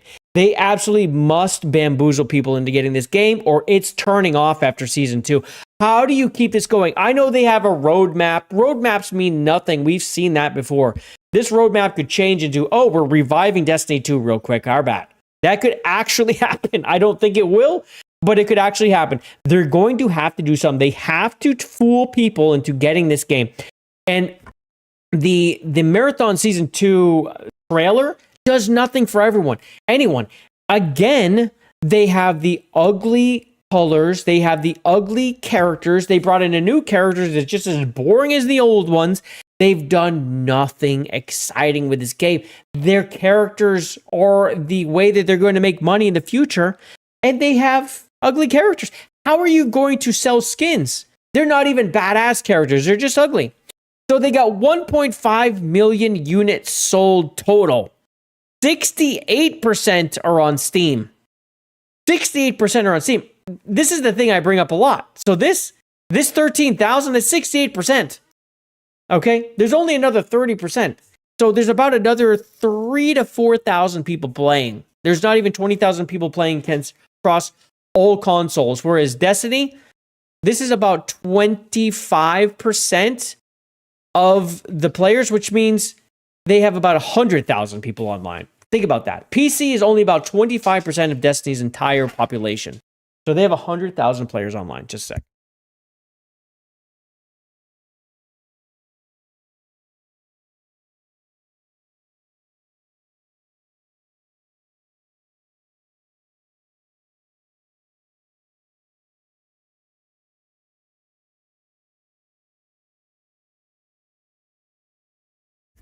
All right. Had to take care of something real quick. Sorry. Yeah. So when you think about the actual numbers that are behind this, like, yeah, this thing is botting Marathon right now on Steam. But when it comes to entire player population, it is absolutely embarrassing Marathon. They don't have 20,000 total. They have 25,000 on Steam alone, but they have about 100,000 total. That's insane. That's insane. This is the game that's getting shut down. This is the game that they're putting all their money behind. And a lot of people assume it's because Marathon's cheaper to take care of. It was made to be cheaper. We saw the skins. The characters themselves, they're flat, they're basic, they're boring. There's nothing to them. The guns are flat panel guns. They're just, you can just make a skin. Like, that's it. I mean, they just made a cheap ass game that they could just make skins for. But the thing is they made an ugly game. That's the issue. So there's no fix. Their new character, they didn't make like a cool or sexy character. They just made a plain, boring fucking character with has a little fucking like a window on his face. It's not going to go good for Marathon. It's going to get so ass stomped. Not only do I predict that Marathon's going to lose on Steam, right? Or it's going to lose the overall player number. It's going to get ass stomped. It's going to lose on Steam again. Yikes. So, and then we continue with Sony woes. Saros has only sold around 400,000 copies. That's a complete flop. They need to sell about 1 million to break even. Monster Hunter Stories, 500,000 sold across Steam. PlayStation, Xbox, that one's not doing incredible either. And then, of course, the Metal Gear Master Collection Volume 2 has already generated $1 million in Steam revenue over 2 months till launch. Yeah, so 2 months till launch, it's already made about $1 million. It's got a ways to go. So that one's going to do pretty well. That's interesting. That's an interesting number they got there. But yeah, Marathon is looking like it's going to be toast. But when we see the real Destiny showdown, it's going to be great. And then, of course, it's not just then. Then there's June 9th. Okay, so June 2nd, they're just doing it because Marathon's releasing. June 9th is the actual Destiny update. This is what's going to be insane. Because June 2nd, that week, is going to be the free week for Marathon. Remember, they're getting this massive boost for being free for the first week. They're going to be somewhat competing. They're going to be kind of close. They could maybe pass Destiny on some days, Destiny 2, on Steam. Maybe. We'll see. It could happen. We'll see how successful this slam is. But when their numbers come back down to reality, when the free week is over, they're going to be hit with a dose of reality that's going to just be so palatable that there's nothing they're going to be able to do to come back from it, because they're going to see their real numbers. And trust me, the Marabots are going to be celebrating the free week, thinking that they've won, thinking that people are back, but it's just going to be the free week. We'll see who sticks around. It's not going to be much. But don't worry. Those Marabots, as always, they're going to have insane excuses for it. Trust me. Wait till when? It's always just cope. Keep coping, you loser. That's right. Keep coping, because it's not getting any better for them. But it doesn't stop there. Did you know that there's brand new skins coming for Marathon? Now, this poor bastard, I saw this. I was like, I'm going to block his name. This is such a bad take. So I took a little picture of it. The new Marathon drip goes crazy. Guys, I hope you're ready for the fucking Marathon drip that goes absolutely crazy. These are platform exclusive bundles for the launch of Season 2. Assassin for Steam, Destroyer for Xbox, and Vandal for PlayStation. These skins are what are crazy, you guys. Ready for this? Here's some high def. There's the one for Steam. Wow. This is what goes crazy, you guys. This skin right here goes crazy. Okay. This one's for Xbox, which I would say, again, is the best one, because it looks the most like Master Chief, even though we all know it's the bad design Master Chief. But at least they get the Xbox screen. But it's not good. I mean, it's not good. All right. And there's the PlayStation one. These go crazy, you guys. These go crazy. So this is the issue. It's like when you don't get anything. Polish Tamales puts it great. Bungie trickling out the content to the poor bastards in line. That's absolutely correct. When you're starved for content, when you're starving, you need something, and they give you low to mid-tier trash. You're just happy, and you overhype it. Marabots are truly out of their minds. They're given so little to cheer for that when they get a low to mid skin, they think it goes crazy. Sad to see. And this is why I didn't quote tweet the guy. It's not his fault. This guy bought into the fucking Marathon, the grift, the real grift here. He bought into it, and he actually thinks this shit goes crazy. I could not imagine opening up the picture and opening up an announcement and being like, holy shit. But then I was like, maybe these aren't real. And you're like, Jay, these aren't fucking real. Well, here's the Marathon account right here, and with their announcement of shit to come. It's just all shit, by the way. Most of it's just shit. Oh, they got Twitch drops. Yeah, I'm sure those will be super popular. And by the way, these Twitch drops will be popular because, again, don't forget, with Season 2, Week 1, they're going to be paying the content creators assloads of money again. They're going to have these Twitch drops on, and people will be there for the Twitch drops. And, of course, because the big content creators will be playing Marathon, they'll be watching it. Burnt Peanut, he may very well return. We shall see. Here's the new platform cosmetics. Yep, there they are. Yup, there they are. Here they are, right in. Look at this, dude. What? What are these guns? And what is this thing? What the fuck is this caterpillar thing, dude? I don't know what this is. It's ugly. I don't care. It's ugly. Get it out of my face. Don't know where they use that, how it's used. Awful. The guns, awful. They're just recolor skins. This is terrible. Bright white skin, by the way. A bright white skin for the Steam player. Hey, I'd like to stick out like a sore thumb. You got something? Yeah, how about bright white? At least this is black with green. And this is black with... This is one. Like, you can really hide with this one. This is going to be abused, this one. But bright white, please, for Steam, where the most players are. Just make them bright white. Jesus Christ. But yeah, they're real. It's fucking real. It's in the marathon. It's in the marathon announcement. So yeah, it's not. It's not AI. It's not made up. It's real, dude. You missed the art style from the old marathon trilogy. You don't get why they abandoned the old art style because they thought they could do better. Let's see, original. Marathon. I wonder if we can even find it anymore. Oh, game.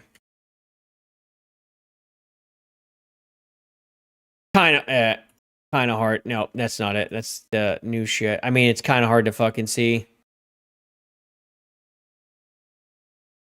I mean, it's just like tech stuff. It's OG tech stuff, yeah. Kind of hard to see it though. They just ruined this. I mean, but let's be real. They didn't use Marathon so they could do anything good with the IP. They used Marathon to use an IP that people knew. They didn't want to do good with it. They just wanted to use the IP. Wow, she fucking deleted it. Fuck you, QT Cinderella. Anyway, we are at 10:30, ladies and gentlemen, and we have gone for nearly 3 hours in the stream, but we've gone through Tier 4. We've blown it out of the water, my guys. Absolutely fucking wild. So I'm going to be getting ready while we go into Pragmata stream. Now, let me go ahead and set up my Pragmata stream real quick. I have it mostly set up. I just have to enable it. So let me go ahead and do that real quick. You guys have been incredible. We're going to raid my stream because that's what to do, my friends. I just have to make it be live because I have to put it to private when I first make it, because if I don't, then the YouTube chat will fuck up. There we go.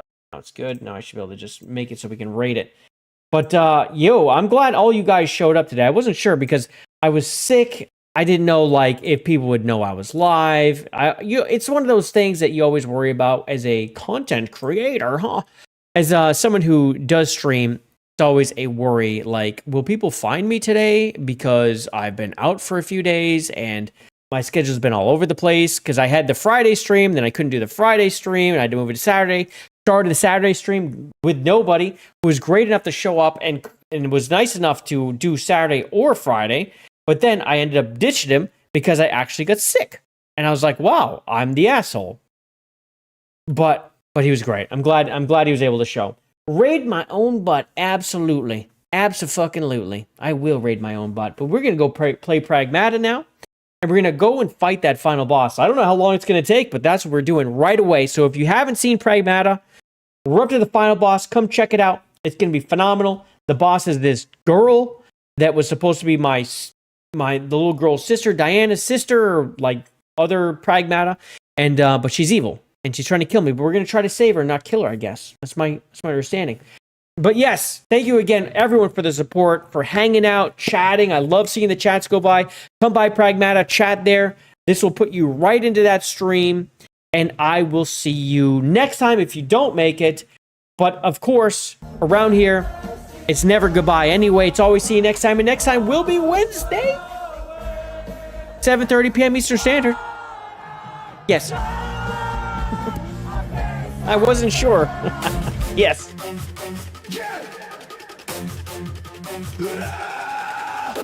Lights are fading, game was strong. Time to say goodbye so long. We'll be back for another round. It's not the end, we run this town. Until then, keep up the fight. We'll face resistance, we're in the right. Gaming culture needs us to stay strong. So keep on going all night long.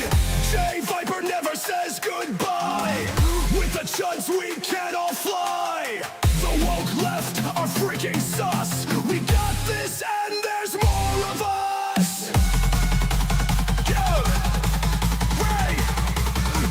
J, J, J,